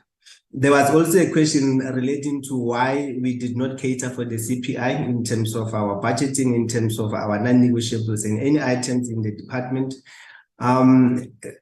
just based on the budget that we had from previous financial year to the current financial year, there was a budget reductions. So in terms of the allocation, so the money that was allocated is based on the availability of the funding. And hence we indicate in some of the items we could not be able to cater for those CPI related inflations and also our medical inflation in terms of medical equipment and also medicines. With regards to payment of invoices within 30 days, currently, just to start with the Eastern Cape, because there was a mention that the province is unable to pay some of their accounts and hence that affected the medicine availability. Just to indicate that the province, when they started this financial year, they had an accruals of almost 4.7 billion. So that has already put the pressure in the province in terms of being able, regarding their cash flows, to pay all the accounts, and hence there were some of the instances where some of the suppliers they might have stopped their accounts. And then with regards to invoices relating to COVID, why are we still indicating those at the current stage? So the invoices that we indicated in terms of the Q1, the invoices were relating to storage and distribution of vaccines because we still had the vaccines in our stock. So in terms of the budget allocation, we did not get the allocation as we started this financial year because that was earmarked funding from Treasury, but we can indicate during the first quarter, we wrote the request to National Treasury requesting to process the invoices through the suspense account, and that has been approved. And subsequently, there is an amount which has been allocated to cater for all those invoices. So that is the reason in terms of why some of those were paid after 30 days. The other invoices relating to medical legal invoices during the second quarter, the invoice, they come from the provinces, so they were delayed in terms of paying those invoices. The invoices are mainly they were coming from Mpumalanga, but we can also indicate that that program, it has ended and all the invoices they've been paid. The last invoices were around 6 million rand. So currently there won't be any other invoices relating to medical legal at the National Department of Health. The invoices currently in terms of payment within 30 days, it has improved. Just to indicate, even in the previous financial year, will indicate that the fruitless and wasteful expenditure that we have, which we had, was only the 45,000, which was relating to payment to SARS. It was only a lady dispatched from National Treasury, and we had already written to SARS in terms of reversing that interest, and that relates to the previous financial year. And we can indicate, Honorable Chair, that in the current financial year, we don't have any interest that has been paid out of the invoices which were paid after 30 days. So there are systems in place, and we're ensuring that we follow all the National Treasury systems in terms of processing the invoices. And currently, there's no pressure in terms of paying the invoices. Then in terms of the budget pressures, in terms of what are we doing as a health sector, we having a couple of engagements with National Treasury where we indicate the service delivery impact on the proposed budget cuts, and we also making sure that we protect any reduction that we have from the health sector point of view. But however, as the minister has indicated, during the adjustment, we have lost around 1.6 billion. I think I have covered all the questions, DG, which were relating to the finances. Thanks. Thank you very much, CFO. Honorable Chair, I would like just to request that we first bring Mr. Murewane, my apologies, Dr. Mahlati, so that we can release him to join the Deputy Minister just to deal with the HIV-related TB and the other matters. Reverend Murewane, can you come in, then we can get Dr. Mahlati? Yeah, DG, thank you very much for the opportunity, and good day, Honorable Minister, and the Honorable Chair and members of the Portfolio Committee and my colleagues. DG, I want to take a few questions about TB. Let me start with the TB. There was a question from the Honorable Member Hickling about TB issues as to how many patients we are monitoring, evaluating, and following up. I must say, in terms of our last quarter reporting, we had traced 226,000 patients that we really followed them up. But I must say that the story of the treatment of TB is always tricky because at the end of the treatment, what we call treatment success rate or treatment completion rate, we'd always talk about it in the spirit of 12 months before, or 12 months behind, because when we decide that a patient has been completely healed, it means that patient has completed the treatment, submitted the last sputum, has been evaluated fully, and that will take a period of time. So, but these are the numbers that we're doing. With regard to what the honorable member referred to as DOTS, we are making use of the community healthcare workers that go from house to house in terms of household screening. They do include a question that relates to TB or anybody in the household who's got TB, whether they're on treatment, and their reports are captured at the local clinic. We have also in the TB space been able to reduce our treatment regimen for drug-resistant TB to 6 months. So these are the issues that we're dealing with. There was also a question, DG, on the teenage pregnancy. I just want to quickly pass through it, because this question keeps on coming, and I must say that the teenage pregnancy, from where we're sitting, teenage pregnancy is a societal matter. It's almost an issue that would require all of society, the whole of society, and perhaps the whole of government to deal with. But what are we doing as a health sector? What we do, all health professionals, particularly the primary health care nurses and midwives at the primary health care levels, which are the first contacts of care, they do know what to do because there are protocols and guidelines. But when the teenagers come up, we also have a system in place for cross-sectoral referral. For an example, would know which cases want to refer to social workers, which case would refer to the police if they warrant such kind of referrals. But immediately when teenagers come through, the teenage pregnancy education kicks in so that the young child, the young girl, is able to carry the baby to full term and deliver a healthy baby. But also offers are being made for prevention so that there's no subsequent teenage pregnancy. So those are the things that are done. With regard to the best practices around the health HIV/AIDS self-screening, we do, I mean, because we're doing, I mean, a unitary health system. So any best practice that's going on, you know, provinces are encouraged to learn. So we have just revised our HIV testing and screening guidelines now, which have gone to the province, and each province is being supported. And we're working together, supported by our donor-funded partners that are enforcing to make sure that the health screening, the self-screening goes on, because we encourage people also as part of screening, not necessarily even in the facilities. People can do it on their own, but we also, when we pitch up tents during events such as the ones we're having in Free State, to encourage that people must screen, so that people must know their status, and that's when we'll be able to initiate them on treatment. In terms of, I'm trying to look at another, I think DG, you dealt with the ESMO-E, and you also dealt with the CCMDD, I mean, NCCMD. So yeah, I think DG, let me pause here, I'm trying, around the youth zones, okay. I think the issue of the youth zones, the interesting matter here is that we transitioned from what used to be called the She Conquers, because we had wanted to pay special attention to the boy child, because we realized that there's an adolescent who would have then been excluded when we talk about She Conquers. Then we moved to Zikala Ganjan, so that we take all age groups. But the numbers may have been seen to be fluctuating, and the reason is that when we report the number of youth zones, we report the number of the functional youth zones. So some of them then get affected whenever there's a change in the number of staffing, whenever there are pressures, but we do make sure that we push our numbers are higher.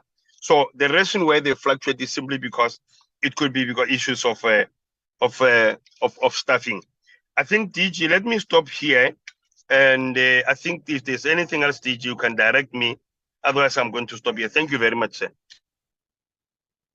Thanks, Reverend. I'll request Dr. Mahlati, DDG for Human Resources for Health, Hospital Service Infrastructure covered to deal with the matters. Thank you. Thank you very much, DG. Good morning to the Honorable Minister, Honorable Chair, and members of the Portfolio Committee. The Minister had covered quite a number of the issues that were asked, but I will deal with a few. Let me start first, just one addition on the health infrastructure part, that in addition to what Honorable Minister has covered, is that sometimes there are contractor factors where you find that sometimes the contractor that has been approved fails to deliver on time on the milestones. So what is being done really is basically to try and tighten up on the management, on the contractor management. That's just one part. Now, there was a question around interns. At the National Department, we should have 40 interns. We currently have 23, and others, the rest of the others is still, online. We're confident that we'll be able to reach that, ceiling that has been provided to us. Now, dealing with the staffing issues, vacancies, basically the approach that we've taken is that, like the Minister said, the clinical staff, that one, there is no interference with, and basically right through the value chain, hospitals, clinics, and all that, there should be appointment of clinical staff to make sure that there is no disruption to services. In certain instances, that becomes a challenge, especially where you find that we've got less, like for instance, in psychiatry, we don't have as many psychiatrists in the country, oncologists and so on. And in those instances, what the provinces are doing is to try and contract where possible with the private sector. And but in terms of the other vacancies, basically the approach that we've taken is that we're prioritizing those technical posts, especially that have got attached to them statutory functions. An example there is around forensic pathology and similar. And then with the others that are administrative in support is just to make sure that there's rationalization of admin support so that we don't have an over, supply in that particular area. That is where you would find that, individuals, instead of being a 5, they could be 3, but sharing the functions. But without anybody, losing their jobs, it would mean others being reassigned to the work that they've got to do.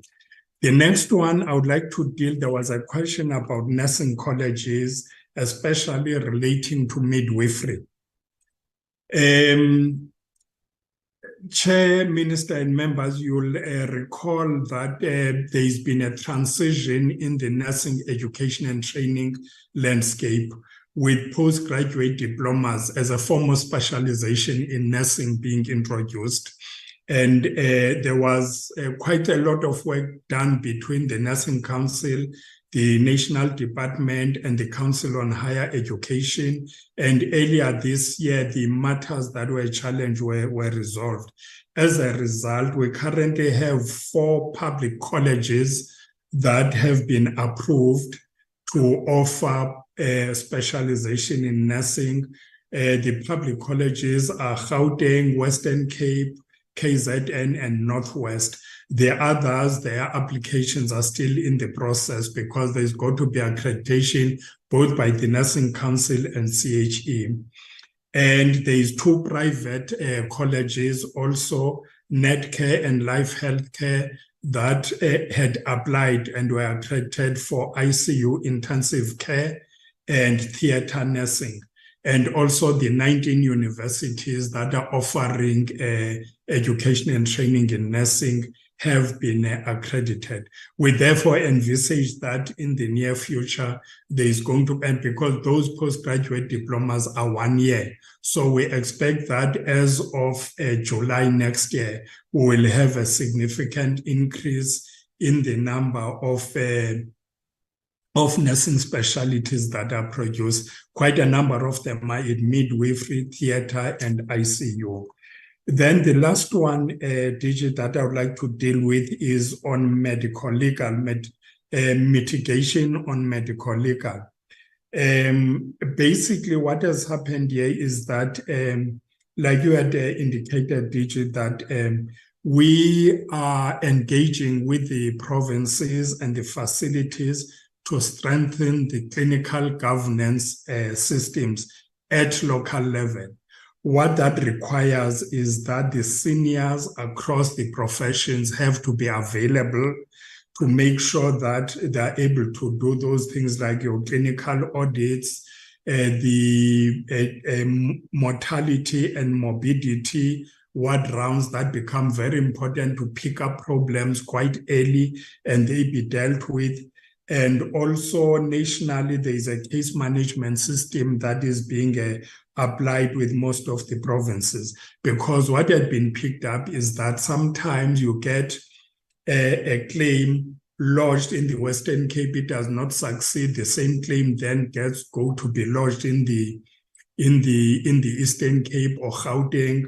So with comparison across the provinces, that actually helps to pick up, the problems. But also at local level, for example, the Nelson Mandela Academic Hospital in Mthatha have set up a local medical legal team in the hospital, which then, analyzes all the potential claims that have been, submitted, especially those that are applications in terms of the PAIA Act, and they're able to then work out and deal with those issues, whilst that may not have dealt with the current cases, but they've already seen a reduction in the number of applications that are made. But the most important thing is just to make sure that we close the leak at the source, ensuring that the clinicians actually take responsibility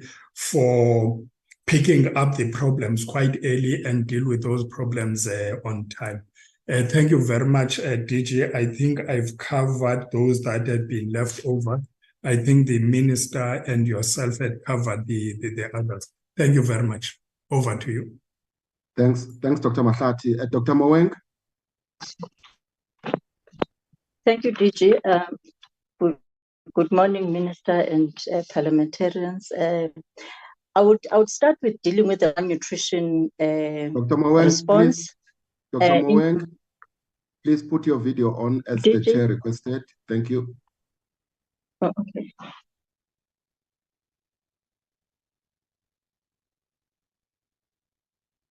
I'm trying. I'll keep going, DJ. I don't know. I'm struggling. I'm using my phone.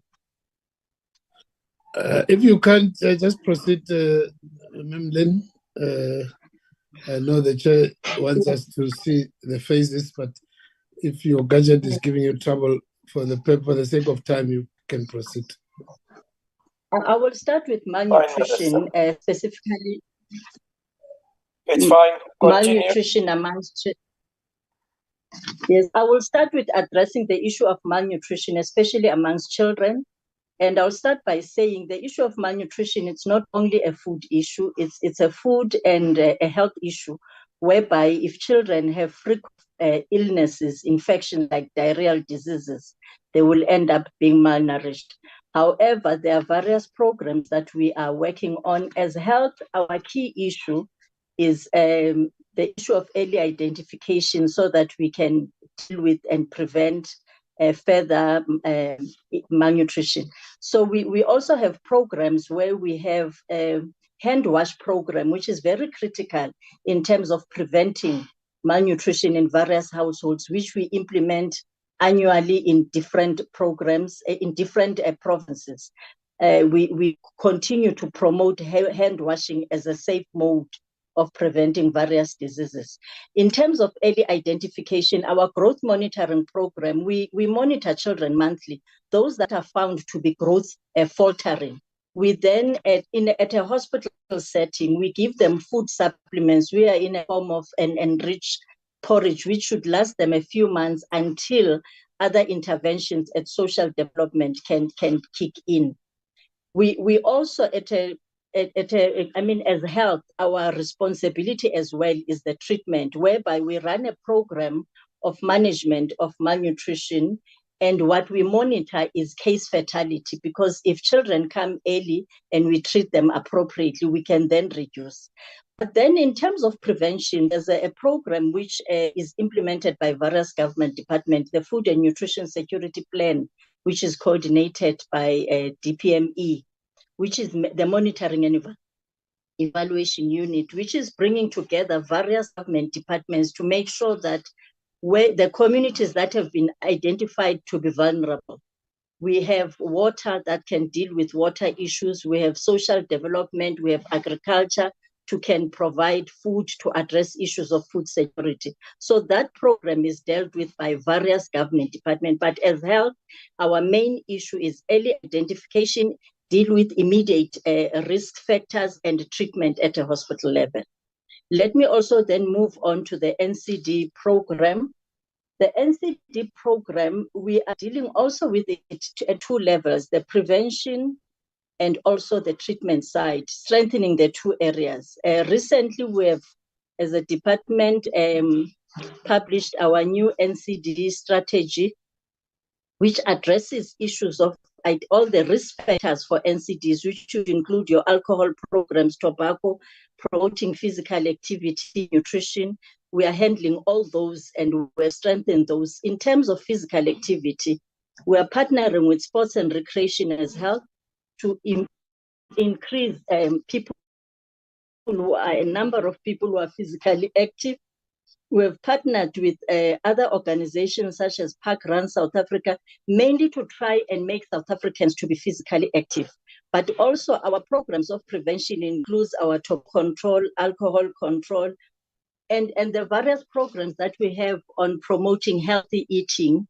The healthy eating program has also issues of labeling, how we promote people to make healthier choices. We've partnered with various industries to also make sure that they can also promote healthy foods in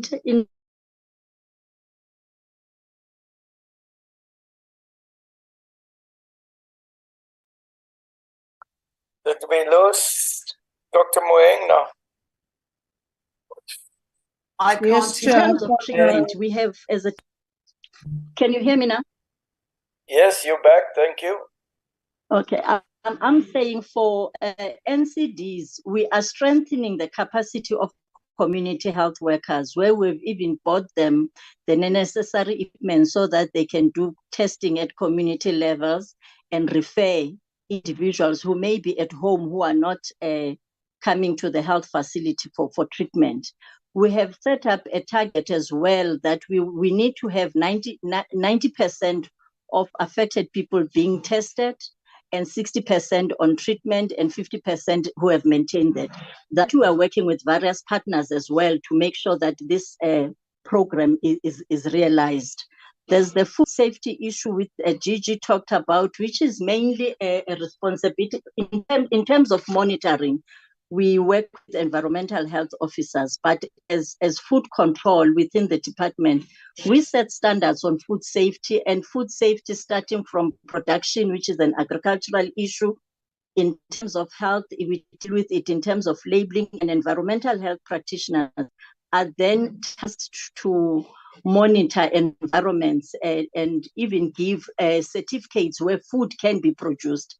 But unfortunately, as Minister had indicated, we don't have enough of those. So the capacity at the moment, and given the challenges that we are facing, we are unfortunately not able to reach all the areas that we are supposed to reach. But it's one of the priority programs that we are working on. And the areas that have currently being identified are being monitored and are being addressed using police services as well. I'm not sure if there's any other topic, DG, which I should have covered.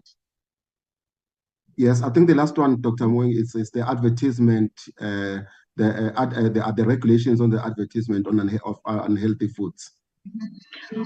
Oh yes, and the labeling regulations have been one of the challenges is that given our current Food Act, the minister is not able to stop advertising of food, but we are able to use labeling to indicate that certain foods should not be advertised. For instance, in our front pack labeling that we have also advertised, we are saying all foods should be noted that this is unhealthy if it's high in sugar, high in salt. Only those foods that have passed that model will not be able to be advertised. But in terms of overall banning adverts, we have to try, we are using different avenues, including a communications avenue, to see how we can benefit from that, because our own act does not enable minister to regulate that aspect. Thank you, Dr. Moeng. Honorable Minister, I think we've tried to cover, but I will hand back to the Honorable Minister. DG, I'm not sure if any one of you covered the issue of malaria. The questions of how are we performing, what are we doing in terms of dealing with malaria, the cases which were mentioned even in provinces like Gauteng. I'm not sure if there's anybody here who deals with the communicable disease. We would be able to touch on the malaria issue. DG? Thank you very much, Minister. I will deal with the malaria at a high level. Yes, Minister. Firstly, there are 3 provinces that are malaria endemic provinces where we have programs. That's KwaZulu-Natal, on the northern parts of KwaZulu-Natal. It's Mpumalanga and it's Limpopo. What normally happens, specifically when it comes to areas that are in, like in Limpopo, we get a lot of tourists, both from the in-country and out of country, visiting those areas. And one of the major areas is actually that we actually get those people to actually take prophylaxis when they are going into those in the malaria endemic areas. And there is prophylaxis that available in the travel clinics, so that if they are exposed, they can be protected. But on the programs themselves, we have an active program where we do what we call indoor residual spraying that is done during the rainy seasons. We've just launched it now. It started in September, where our teams on the ground, we activate them just to ensure that they go into those areas and do the residual spraying. In South Africa, we are not very active on using the mosquito nets. We normally use the spraying and then use the chemotherapy as prevention for the malaria for the malaria program.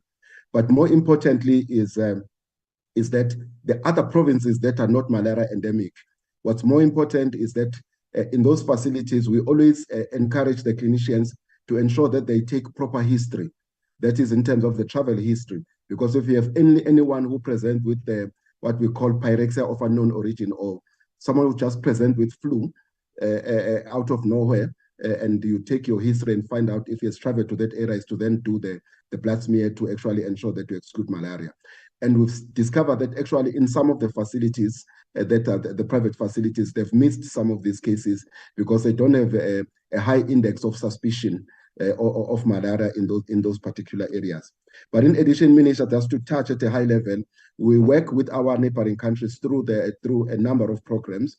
One of them is called the E8, which is the Elimination 8, and we're part of the programs. And we've recently been the chairs through the minister to ensure that in the 8 countries within SADC that are malaria endemic, we have joint programs because malaria does not need a passport. I mean, the mosquito does not need a passport or a visa to go into any country. It just flies across. Hence, when we do the spraying, even through the LSDI project in Maputo, which was the Limpopo Spatial Development Initiative, they had to be spraying even to 10 kilometers into Mozambique, just to ensure that we work collaboratively. The second one after the E8 is what is called the MOSASWA, which is mainly the 3 countries, which is Mozambique, South Africa, and Swaziland. Again, these are driven jointly to ensure that if none of these countries is addressing this, it affects the other countries. So you can have a very strong program as South Africa. But if your neighbors do not have a strong program, or you can have a program, a strong program as Eswatini, if your neighbors don't have a strong program, you'll still be getting new infections. So for us, our target is one, prevent new infections through ensuring that we have a proper spraying and in those areas. But secondly, is early detection and treatment through the proper diagnosis through history taking and then doing the bloods. So areas like Gauteng, in some instances, even in Cape Town, we always ensure that the clinicians, they take proper history so that they may not miss the malaria. So those are the programs that we're putting in place. I must say that in areas like King Cetshwayo districts, we've had 0 fatality cases, and our fatality has not really gone up. But our aim is to actually totally eradicate malaria, working with our neighboring countries. Thank you, Minister. That will be my high-level response on the malaria matter. Thank you very much. Just to emphasize, the Chair, that so if you get malaria and you get the illness when you are in Gauteng or in Cape Town, you are at a high risk than if you are in northern KZN or in Mpumalanga or Limpopo. The doctors there have a very high index of suspicion and they will test you for malaria. But if you are in Gauteng, the likelihood of being missed is very high. So that's what we want to just increase the awareness amongst the clinicians. But those are the preventative measures which you are part of. Thank you very much, Chair. I know we've taken a bit of time, but I hope it's been helpful in terms of trying to respond comprehensively to the matters raised. I hand over back to you. Thank you, Minister. Thank you, DG. Thank you, all of those who answered these questions. There was one question from Honorable Heatlin. Where's that question now? On malnutrition, I think. Where's the chat? Chair, it was answered. Thank you so much. All right. Thank you very much. Members, we've come to the end. I don't see any hands. I'm very excited that we were able to have this presentation from the Minister and the Department. I think it has cleared many questions which all of us had in our minds.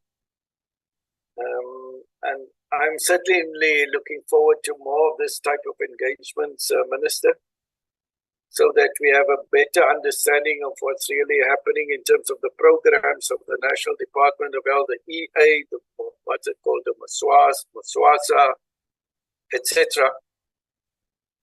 Also understanding the challenges with funding and the post. Of course, I'm not too excited and happy about the post issue yet, but maybe there should be a written question to the Minister about the vacant post at National Department of Health and provinces. Registrar training, Minister, very dear to me. I will keep on pushing it. I think it is very neglected. We need to find an answer for it. And then I also asked earlier, I said there should be some other, and I don't want to say what it is, maybe a study, an investigation, a solution finding program, whatever you want to call it, but on this thing called post, and especially medical post. Just yesterday, I was mentioning to other people that my son is in 4th year medical school and is doing his elective in surgery in the Western Cape. And I ask him every day how it was, and is able to assist with very difficult operations, but there is a challenge. The challenge is staffing.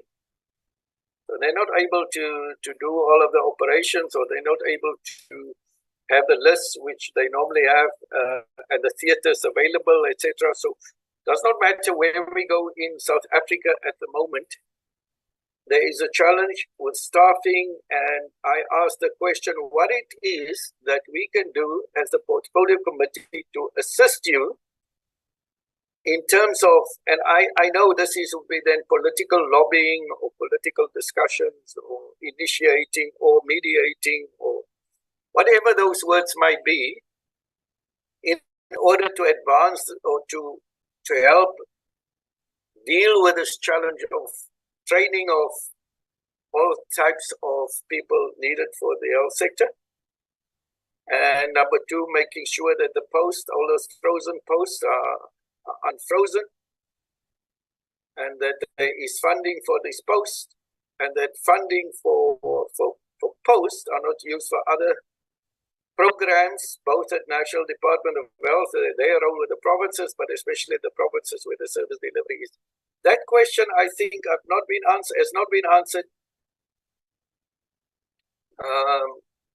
A solution has not been found, but I think it is quite urgent that those solutions be found, Honourable Minister. And I will keep pushing. It's in my nature to do that, because this speaks to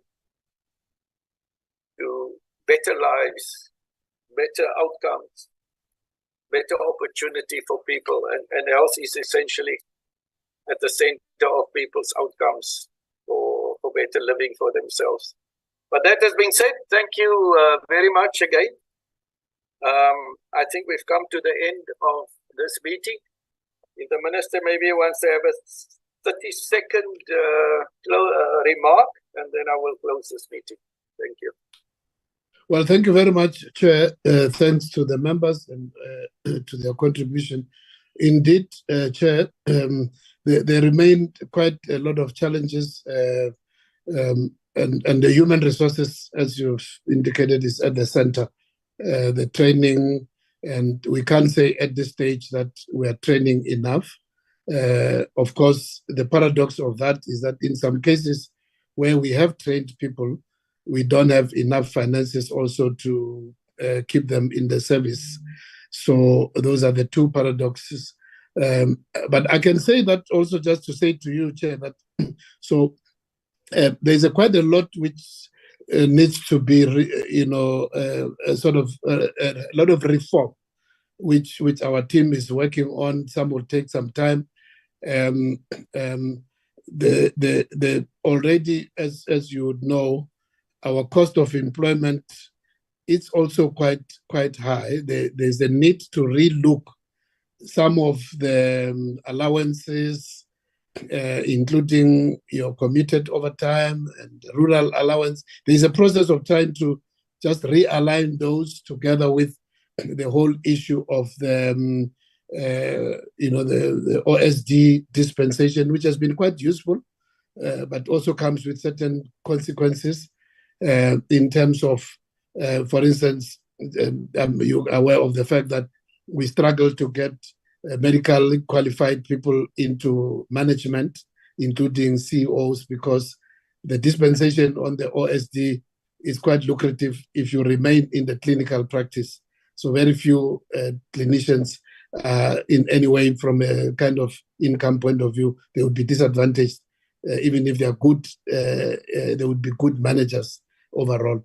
So there are a lot of areas where there's some kind of reform, because it's quite clear that while additional resources would help, but there is also some kind of review and review of the dispensation, which can free some more resources to avail to much more training. But that does not remove the fact that as a sector, we are basically underfunded, and especially in the area of human resources. But I'm sure that's a topic for which can take another day in terms of what are the interventions which we need to do. But it is quite unfortunate that when there is pressure, especially in provinces which are also host to central hospitals which have training, in the process of reducing cost of employment, they also reduce registrar training posts. And that's something which you are discouraging. But, it means somehow, through the training grant, it's also an incentive to encourage provinces to keep the training posts not to be sacrificed when there are pressures. But I'm sure that's a matter which, on its own, at some stage, under the leadership of Dr. Percy Mahlati, we're looking at the whole area of the health human resources and see what are the kind of reforms and changes which can be able to make us more efficient. But thank you very much, Chair. I'm sure next time we'll have a special topic on human resources for health, not only because when we talk about that, we're not only talking about the doctors and the training, the nurses, specialist nurses, your physiotherapists, and all the other health professional teams as a team. But thank you very much. I think it's been quite a useful discussion, and thanks to the questions to the honorable members. From my team, thank you very much. Thank you, Minister. In fact, I might make a proposal that it will be driven by us, if they're not driven by the National Department of Health, some sort of workshop discussion. And I know you're very busy, the department very busy, but I said I will keep on driving it. So you will see I'm very tough when I put my head on something. I want to drive something. I keep driving until it's completed. But I think so. I'll have a discussion with Ms. Majalamba and with the committee to think about what it is that we can really do. And from yourself, Minister, you and I know each other. You know, if we can have maybe a discussion on what is it that we as a portfolio committee can do to make life better for you in your position that you are currently. And I'm certain we can. And I use the one intervention that I had done. Fortunately, as a chairperson of a portfolio committee, I do have some authority over certain things, which is apart from the authorities which the portfolio committee has, to assist with the Minister of Finance a little while ago on the funding for the interns. So then I realized that yes, as a portfolio committee, we'd be able to assist if we know where, and I know it's going to be about funding, but you're very welcome if you and I can have a bit of a chat around those kind of issues. And if we can, we would gladly do so. If we can't, well, we cannot. Thank you, Minister. Thank you, honorable members. This meeting is therefore adjourned. Thank you very much. Thank you, Chair. Thank you, Chair. Recording stopped. You don't forget to join the sitting today.